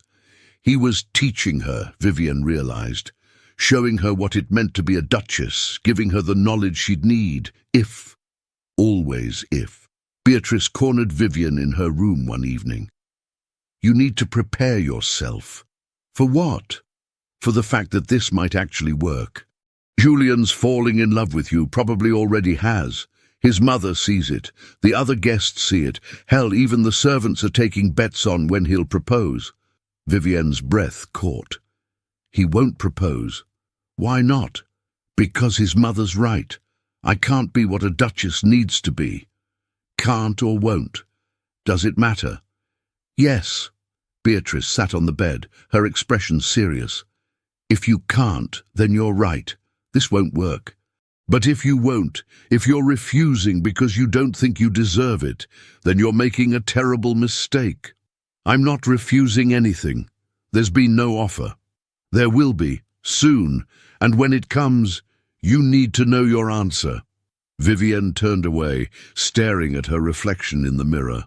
She saw a woman in a borrowed dress with borrowed confidence, playing at being something she wasn't. But she also saw someone stronger than she'd been 2 months ago. Someone who'd endured humiliation and emerged intact. Someone who'd learned that value didn't come from social position or wealth. Someone who might, just might, be enough. I don't know my answer, she admitted. Then figure it out, because Julian deserves to know whether you're willing to fight for this as hard as he is. The crisis came 3 days later. Vivian was in the morning room when the butler announced a visitor, Mr. Edmund Hartwell, Lady Thornfield's brother and a noted gossip columnist. He swept in with an oily smile, looking around the assembled guests with barely concealed glee. Ladies, your grace. He bowed to the Dowager Duchess. What an honor. I do hope I'm not interrupting. What do you want, Edmund? The Dowager Duchess asked coolly. Simply to verify a story I've heard about your son and a certain young lady of limited means. His gaze slid to Vivian. Rumors suggest the Duke has developed an inappropriate attachment. I wanted to confirm before I publish. The room went utterly silent. Publish what? Julian's voice came from the doorway. He entered, his expression dangerous. What exactly do you plan to write? The truth, your grace, that you've been conducting an affair with Miss Marlowe, that you've showered her with gifts, shown her outrageous favoritism, and generally behaved in a manner unbefitting your station. Everything you've described is fabrication. Is it? Multiple sources confirm seeing you alone together, in the library, the garden, the conservatory. Hartwell's smile widened. Of course, if Miss Marlowe would care to make a statement denying any impropriety, it was a trap. If Vivian denied involvement, she'd be calling Julian a liar. If she admitted to spending time with him, she'd be confirming the affair accusations. Miss Marlowe has nothing to state, Julian said coldly.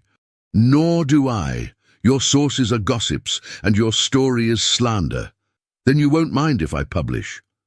I mind very much. But I won't dignify your threats with negotiation. Hartwell's expression turned ugly. You think your title protects you from truth?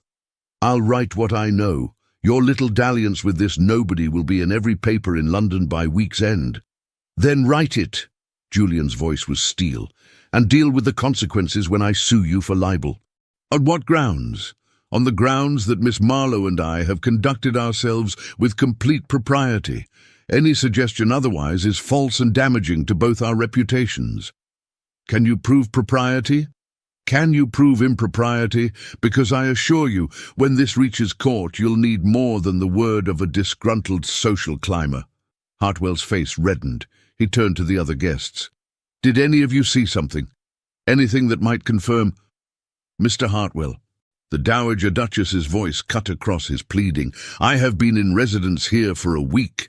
During that time, I have seen my son behave with complete correctness. His conduct toward Miss Marlowe, while attentive, has been entirely proper." It was a lie, or at least a strategic truth. The Dowager Duchess had seen Julian's attachment, but she was choosing in this moment to protect him, and by extension, Vivian. Hartwell deflated slightly.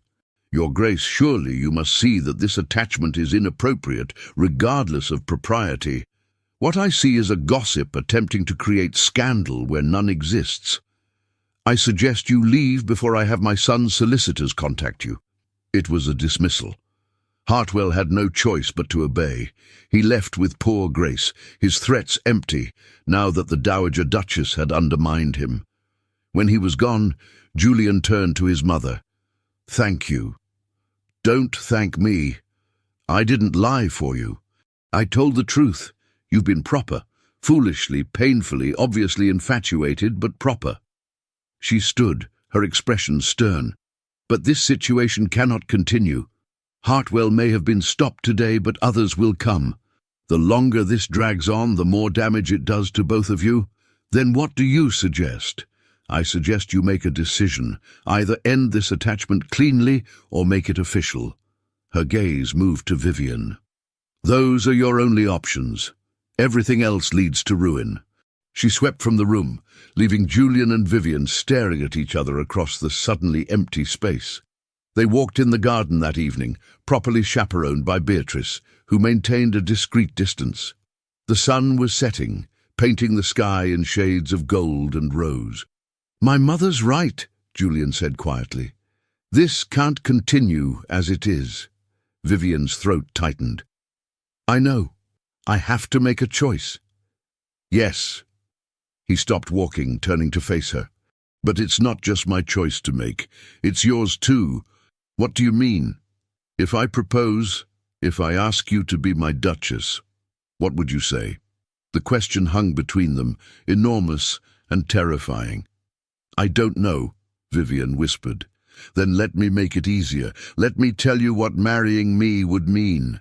Julian's voice was steady, but she could see the tension in his shoulders. "It would mean becoming Duchess of Greystone, managing a household with more servants than you've ever met, hosting political dinners and social events where one wrong word could have diplomatic consequences. It would mean living under constant scrutiny, with every action judged and analyzed. It would mean giving up any semblance of privacy or normal life. That sounds terrible. It is, often. But it would also mean—" He took her hands. "It would mean waking up beside me every morning. It would mean having the resources to help people, to make real change. It would mean a partnership, Vivienne. Not just a marriage of convenience, but a genuine collaboration between two people who value each other. Your mother will never accept me. My mother will learn to accept you, or she won't. But her opinion doesn't change mine. Society will talk. Society always talks. Eventually they'll find something else to discuss." Vivian pulled her hands free, walking a few steps away. Her mind raced with fears and possibilities, all tangling together. "What if I'm not good enough? What if I fail?" "Then you'll learn and try again. That's what everyone does, Vivian. No one is born knowing how to be a duchess. My mother learned. My grandmother learned. You'll learn too. But they had training, preparation. I have nothing. You have intelligence, courage, and me." He moved behind her, not touching, but close enough that she could feel his warmth. "I won't let you fail. I won't let you face anything alone." She wanted so desperately to believe him. "Why me?" she asked, her voice breaking. "Why not someone easier, someone suitable? Because suitable women bore me to tears. Because easy isn't what I want. Because you," his voice roughened, "because you make me want to be better than I am. You make me believe that duty and happiness don't have to be mutually exclusive." Vivienne turned to face him. In the fading light, he looked younger, more vulnerable. This powerful man, who could command armies and influence Parliament, was standing before her, asking her to take a chance on him. On them. "I'm scared," she admitted. "So am I. What if we fail? What if this destroys us both? Then at least we'll have tried." He reached out, brushing a strand of hair from her face. "I would rather live 1 year with you and fail than spend 50 years being appropriately miserable with someone else. That's not rational. No, it's not. It's hope. It's belief in something better than what's expected." His eyes held hers. "Stay with me, Vivian, not as a guest or an attachment or a scandal. Stay as my wife, my duchess, my partner." It wasn't a formal proposal. There was no ring, no bended knee. But it was real. More real than anything Vivian had ever experienced. She thought of her mother's warnings, of the Dowager Duchess's predictions, of every logical reason to refuse. Then she thought of Julian's smile, of reading Latin together in the library, of feeling for the first time like someone truly saw her. "Ask me properly," she said. His eyes widened. "What? If you want me to say yes, ask me properly." A smile broke across his face, brilliant and transforming. He dropped to one knee right there in the garden, heedless of the dirt on his expensive trousers. Behind them, Beatrice made a small, squeaking sound. "Vivian Marlowe," Julian said, his voice carrying clearly in the evening air. "Will you do me the extraordinary honor of becoming my wife?" Vivian looked down at him, this duke who could have anyone, this man who'd chosen her anyway, and felt something shift in her chest. Not the death of fear, but something stronger rising to meet it. "Yes," she said. "Yes, I'll marry you." He stood, swept her into his arms, and kissed her with such joy that Vivian felt it echo through her entire body. Around them, the garden seemed to glow with sunset light, transforming everything into gold. When they finally broke apart, both breathing hard and grinning, Beatrice applauded. "Well done, both of you. Very romantic. Now can we please go inside before someone sees and starts new rumors?" They laughed, but Julian kept Vivian's hand firmly in his as they walked back toward the house. At the door, he paused. "No more running." "No more running," Vivian promised. "No more doubt. I didn't say that. I said I'd marry you. The doubts will probably stick around for a while." "That's fine. I have enough certainty for both of us." The announcement of their engagement caused exactly the chaos everyone predicted. The Dowager Duchess accepted it with tight-lipped resignation. The other guests reacted with shock, speculation, and in some cases, genuine happiness. London society, when the news reached them, exploded with gossip. But through it all, Julian remained steadfast. He introduced Vivian to his estate manager, his solicitors, his political advisors. He began teaching her everything she'd need to know, not as a crash course, but as a partner learning a new role. The Dowager Duchess, seeing Julian's determination, gradually shifted from opposition to pragmatic assistance. She was still cool toward Vivian, but she began including her in discussions about household management, offering advice, often laced with criticism, but advice nonetheless. "You'll need to develop a thicker skin," she told Vivian one afternoon. "People will always question whether you deserve your position. Let them question. Actions speak louder than defensive explanations." It wasn't kindness exactly, but it was help. The wedding was planned for 8 weeks hence, enough time to prepare, but not so long that opposition could fully organize. It would be a large affair, as befitting a duke's marriage, with hundreds of guests and all the requisite ceremony. Vivian tried not to think about walking down that aisle in front of everyone who doubted her, judged her, expected her to fail. The night before the ceremony, she couldn't sleep. She stood at her window in the London townhouse where she and her mother were staying, paid for by Julian, of course, and watched the city lights. A knock sounded at her door. "Come in," she called, expecting her mother. Instead, the Dowager Duchess entered. Vivienne straightened immediately, suddenly aware she was wearing only her nightgown and robe. "Your Grace, I—" "Sit down, child. I'm not here to scold." Vivienne sat. The Dowager Duchess remained standing, looking oddly uncertain. "I came to give you something." She withdrew a small box from her pocket. "This was my wedding gift from Julian's grandmother, his father's mother. She told me that being a duchess would be the hardest thing I ever did. She was right." She opened the box. Inside was a delicate bracelet, pearls and small diamonds, elegant but not ostentatious. She told me that whenever I felt inadequate, whenever I wanted to give up, I should look at this and remember that every duchess in our family line started somewhere. None of them were born to it. They all learned. She held out the box. Vivienne took it with trembling fingers. "I still don't think you're the right choice," the Dowager Duchess said bluntly. "I think you're unprepared, unsuitable, and going to make my son's life considerably more complicated. But—" she paused.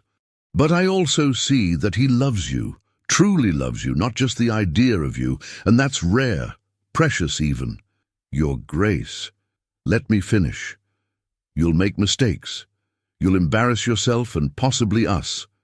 You'll struggle with things that should be simple. But if you face those challenges with the same courage you've shown so far, you'll manage. You'll more than manage." She moved toward the door, then paused. "Julian's father chose duty over love.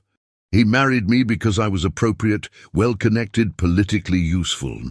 We had a perfectly functional marriage, and he was absolutely miserable." Her voice softened slightly. "I won't do that to my son. So despite my reservations, despite knowing this will be difficult, welcome to the family, Vivienne."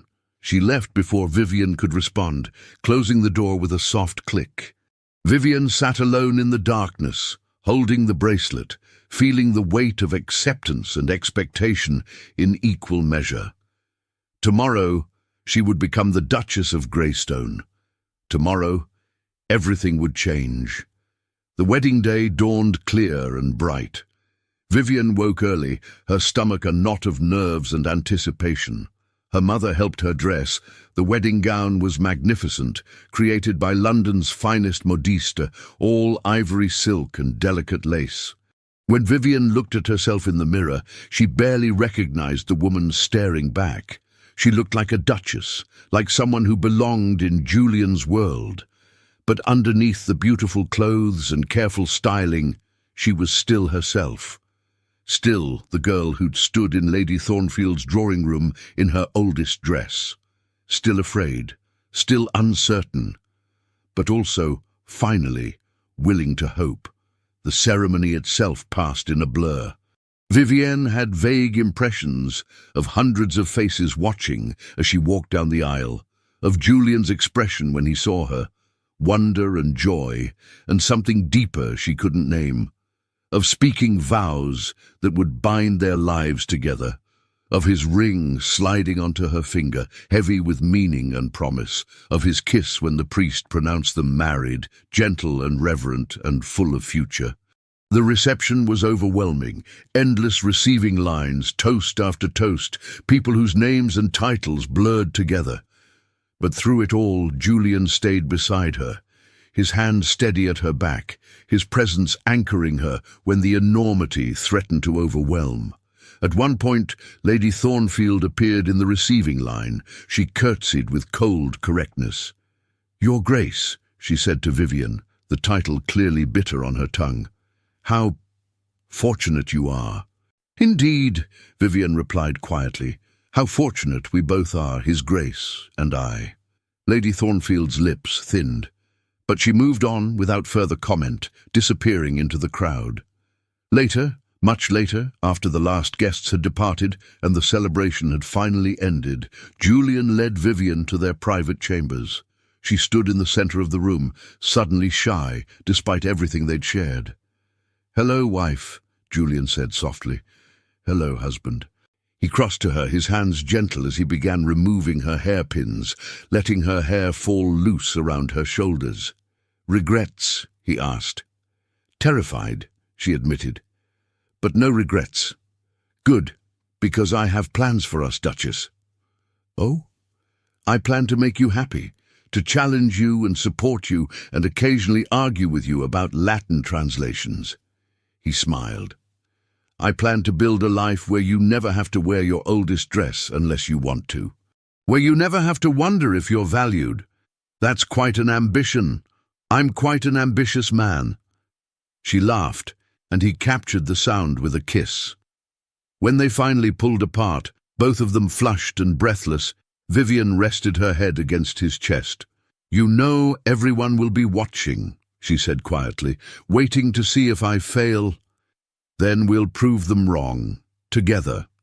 You make it sound simple. It won't be simple. It will be hard and complicated and sometimes painful. But Vivian, he tilted her face up to meet his gaze, you've already survived the hardest part. You've survived being underestimated, dismissed and judged. You've survived losing everything and rebuilding from nothing. Being a duchess, that's easy compared to what you've already done. She wanted to believe him. More than that, standing here in his arms, feeling the steady beat of his heart beneath her palm, she found that she almost did. I'm still scared. Good. Fear means you care about doing this right. I'd be worried if you weren't scared. Are you scared? Terrified, he admitted. But not of failure. I'm scared of losing you, of somehow failing to give you the life you deserve. Vivian pulled back slightly, looking up at him. This powerful man who defended her, chosen her, married her, he was scared too. Somehow that made everything better. Then I suppose we'll be scared together. That sounds perfect. He kissed her again, and this time there was no one to interrupt, no scandal to fear, no reason to stop. They had the rest of their lives stretching before them, uncertain and challenging, and theirs. The first year of their marriage was exactly as difficult as everyone predicted. Vivienne made mistakes, social missteps, household management errors, moments when her inexperience showed, but she learned, quickly, determinedly, with Julian's steady support and the Dowager Duchess's grudging guidance. She began accompanying Julian to estate meetings, offering her opinions on management decisions. Some of his advisors were skeptical at first, but Vivian's sharp mind and genuine concern for their tenants won them over gradually. She hosted her first formal dinner 6 months after the wedding. It wasn't perfect. The timing was slightly off, one course was overdone, and she accidentally seated 2 rival politicians beside each other. But she recovered with grace, diffusing the tension with humor and honest acknowledgement of her learning curve. Afterward, Julian found her in their chambers, staring at herself in the mirror with frustration. I should have known better about the seating arrangement. You'll know next time. What if there are too many next times? What if I keep making mistakes? He came up behind her, his arms circling her waist. Then you'll keep learning. Vivian, do you know what I heard tonight? I heard Lord Manchester tell his wife that our new Duchess is refreshingly genuine. I heard Lady Pemberton say she'd rather attend one of your imperfect dinners than a dozen perfectly executed but soulless events. They were being polite. They were being honest. You're not perfect, and people appreciate that. You're real. You make mistakes and own them and try harder next time. That's more valuable than flawless execution. She turned in his arms, looking up at him. I want to be worthy of you. You already are.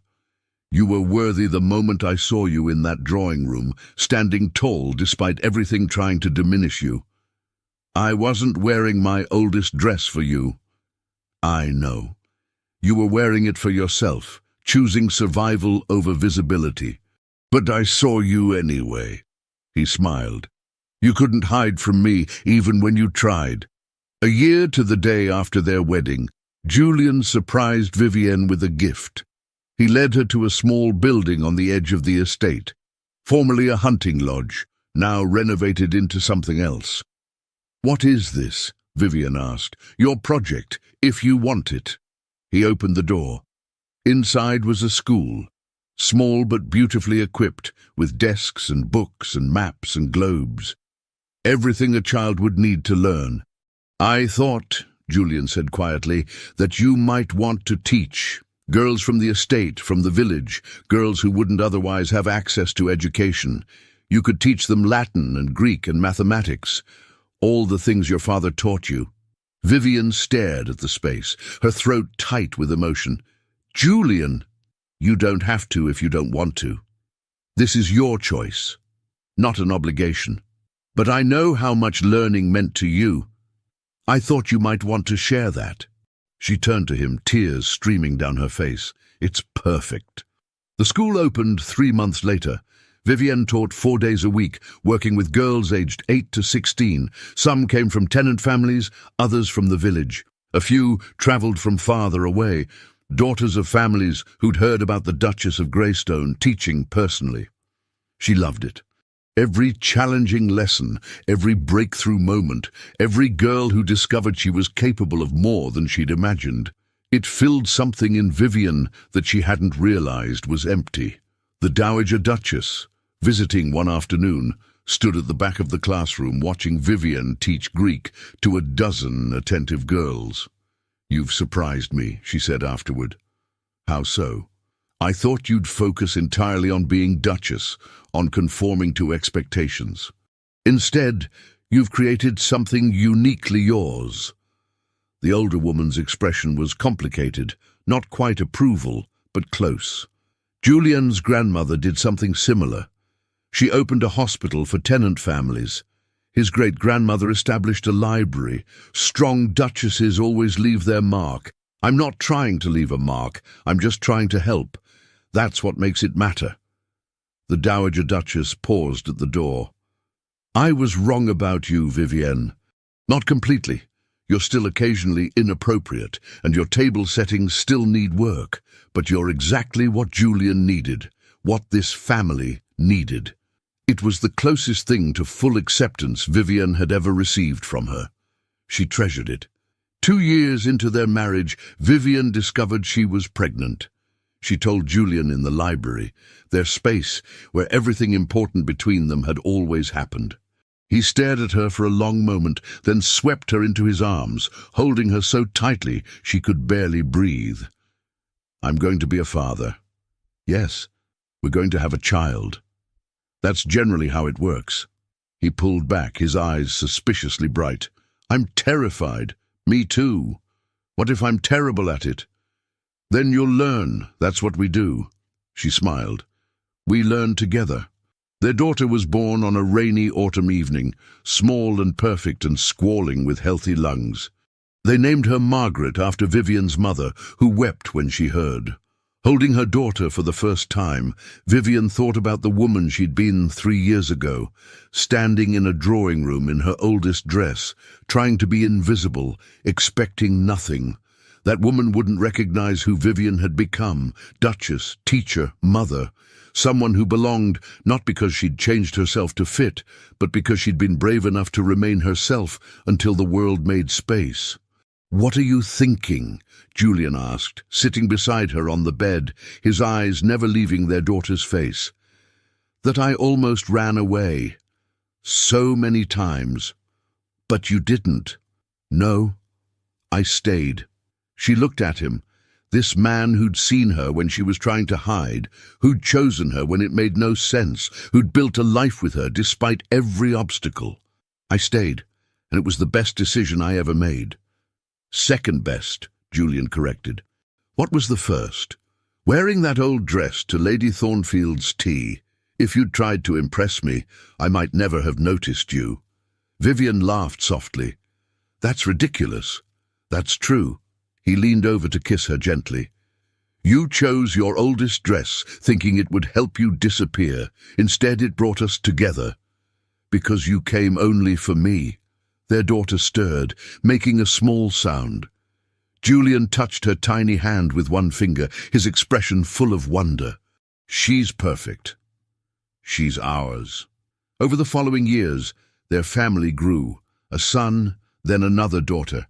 The manor filled with children's laughter, with the chaos of family life, with love that transformed the cold formality of the estate into something warm. Vivian's school expanded. More girls came, some staying for years, others just for seasons. She watched them grow and learn and transform, watched them discover their own strength. Several went on to become teachers themselves. One became a physician, another a published author. "You're changing the world," Julian told her one evening, watching her grade essays by lamplight. "I'm teaching Latin to tenant farmers' daughters, hardly world-changing. You're showing them they're capable of more than society says they should be. That's everything." He was right, Vivian realized. She was giving these girls what her father had given her, the knowledge that their minds mattered, that intelligence and curiosity and determination could open doors society tried to keep closed. She was proving that you didn't have to be born into the right family or have the right connections to be valuable. You simply had to be brave enough to try. 5 years after their wedding, Lady Thornfield appeared at one of Vivian's charity events. She was older now, her beauty fading. Her daughter Clarissa married off to a baron and living in the countryside. Lady Thornfield had lost much of her social power, the consequences of spreading malicious gossip about a duchess. She approached Vivian during a quiet moment, her expression carefully neutral. "Your Grace, the event is lovely." "Thank you, Lady Thornfield." An awkward silence fell. Then Lady Thornfield said quietly, "I owe you an apology for what I said, what I did. At the tea, at the house party, all of it." Vivian studied her. She saw no calculation in Lady Thornfield's face now, only weariness and regret.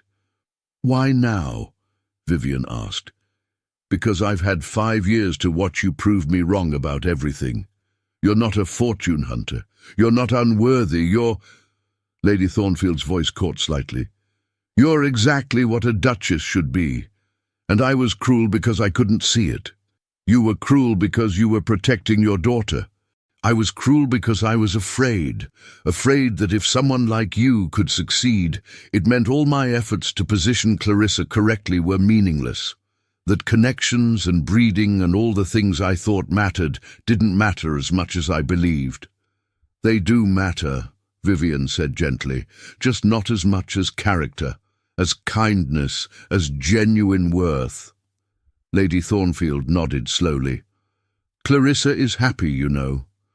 Her baron truly loves her. They have 3 children and a small estate, and she told me last month that she's never been happier." She smiled bitterly.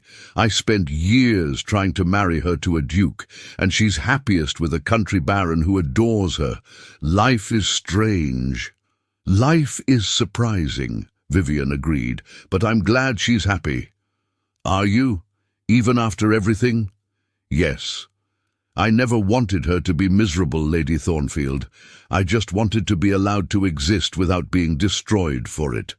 Lady Thornfield looked away. "I'm sorry I tried to destroy you, truly sorry." "I know, and I accept your apology." They would never be friends. Too much had happened for that. But as Lady Thornfield walked away, Vivian felt something inside her release. The last bit of anger, the final edge of resentment. She had won. Not by defeating Lady Thornfield, but by becoming something Lady Thornfield couldn't diminish. By building a life too solid, too real, too valuable to be destroyed by gossip or malice. She had been enough all along. It had just taken time for everyone else, including herself, to see it. On their 10th anniversary, Julian took Vivienne back to Lady Thornfield's old townhouse. It had been sold years ago, but the new owners were friends and had allowed them access. "Why are we here?" Vivienne asked as they stood in the familiar drawing room. "Because this is where everything began. Where I first saw you?" Vivian looked around the room, remembering that afternoon, the humiliation, the fear, the feeling of being utterly alone and judged. "I was so scared that day." "I know, but you stood there anyway. You endured." "I wore my oldest dress." "You wore armor," Julian corrected. "You chose invisibility because it was the only protection you had, and I saw through it anyway." He pulled something from his pocket, a small box. Inside was a ring, different from her wedding band. This one held a single sapphire, deep blue and brilliant. 10 years ago, you were standing right here trying to disappear, and I thought, there is someone extraordinary in this room. I was right. He took her hand, sliding the ring onto her finger. You've spent a decade proving that intelligence, courage, and integrity matter more than pedigree, that love matters more than convention, that being real matters more than being appropriate. Julian, let me finish. You've made me happier than I ever imagined possible. You've given me a family, a partnership, a life with meaning beyond duty. You've shown our children what it means to be strong and kind and honest. You've changed this estate, this community, countless lives. His voice grew rough with emotion. You've changed me. Vivian's eyes filled with tears. You changed me too. You saw me when I was trying to hide. You valued me when I thought I had nothing to offer. You made me believe I was enough. You were always enough, Vivian. You were never unfit, never unworthy, never too little or too much or anything other than exactly what you should be. She kissed him then, right there in the drawing room where it had all begun, where she'd stood in her oldest dress, expecting nothing and found everything. When they finally pulled apart, both of them smiling through tears, Julian said, "Ready to go home?" "Yes, let's go home." They walked out of that drawing room hand in hand, leaving behind the ghosts of who they'd been, the lonely Duke and the frightened girl, and stepping into the life they'd built together. A life where she was seen, chosen, and defended. A life where she was enough. 15 years after that afternoon tea, Vivian stood in her school watching her eldest daughter teach a class of young girls. Margaret had her father's eyes and her mother's determination, and she'd insisted on learning to teach so she could continue her mother's work. Through the window, Vivian could see Julian walking the grounds with their son, discussing estate management. Their youngest daughter was in the manor, probably in the library, reading everything she could reach. The Dowager Duchess, now quite elderly but still formidable, lived in the dower house and visited weekly to critique and grudgingly approve of how Vivian managed things. Vivian's mother had her own cottage on the estate grounds, comfortable and secure, spending her days tending her garden and doting on her grandchildren. Beatrice had married an earl and lived 2 estates over. They visited constantly, their children growing up together. Everything had worked out. Not perfectly. There had been struggles, setbacks, moments of doubt and fear, but they'd faced everything together, and they'd built something solid, something real, something that couldn't be diminished by old dresses or malicious gossip or social expectations. Vivian touched the sapphire ring on her finger, thinking of that terrified girl standing in a drawing room, trying to be invisible. She wished she could tell that girl what was coming, that the fear wouldn't last forever, that the man looking at her across the room would change everything, that she was already enough, even if it would take time to believe it.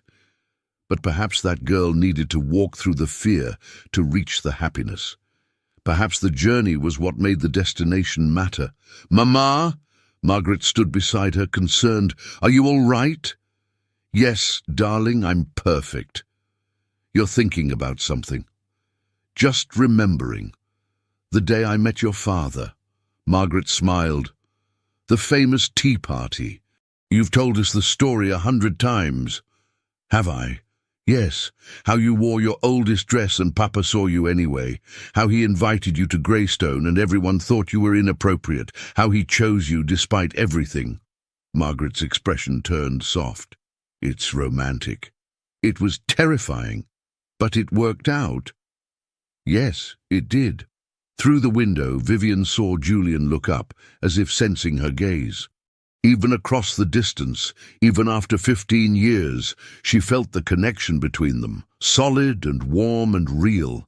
He'd come only for her that day, walked into that tea party with one purpose, to find the woman in the faded blue dress and offer her everything. And she, despite every fear and doubt, had been brave enough to accept.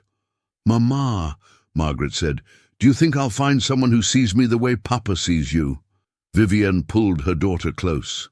I think if you remain true to yourself, if you refuse to hide or diminish or pretend to be anything other than what you are, the right person will see you. And when they do, you'll know. Because they won't ask you to change. They'll simply ask you to stay. Like Papa asked you. Like Papa asked me. That evening, after the children were in bed and the manor was quiet, Vivienne and Julian sat together in the library. He was reading correspondence. She was reviewing lesson plans. Comfortable, easy, home. Julian, she said softly. Thank you. He looked up, puzzled. For what? For seeing me, for choosing me, for building this life with me. He set aside his papers, moving to sit beside her. Vivienne, you've thanked me at least once a week for 15 years. When are you going to accept that I'm the fortunate one? When you stop looking at me like I'm something extraordinary? Then never. Because you are extraordinary. You always were, from that very first moment. She leaned against him, feeling the steady beat of his heart beneath her cheek. Outside, the estate stretched into darkness, their home, their legacy, their life together. She had chosen her oldest dress for an afternoon tea, thinking only of survival. Unaware that the Duke would come only for her, that he would see past the faded fabric to the woman beneath, that he would offer her not just security or status, but genuine partnership, real love. She had been enough all along. She just needed someone brave enough to see it. And when he did, when Julian Lockhart looked across that drawing room and truly saw Vivienne Marlowe, everything changed. Not because she transformed into someone different, but because she finally believed she was exactly who she was meant to be. She was never unfit. She was always worthy. She was always enough. Thank you for staying until the very end of Vivienne and Julian's story. If this story touched your heart, I'd love for you to subscribe to the channel and stay with us for more stories like this. Tell me in the comments which moment stayed with you the most. I read everyone. Share this story with someone who needs to remember they are already enough. Your next story is waiting on the channel. Thank you for being here.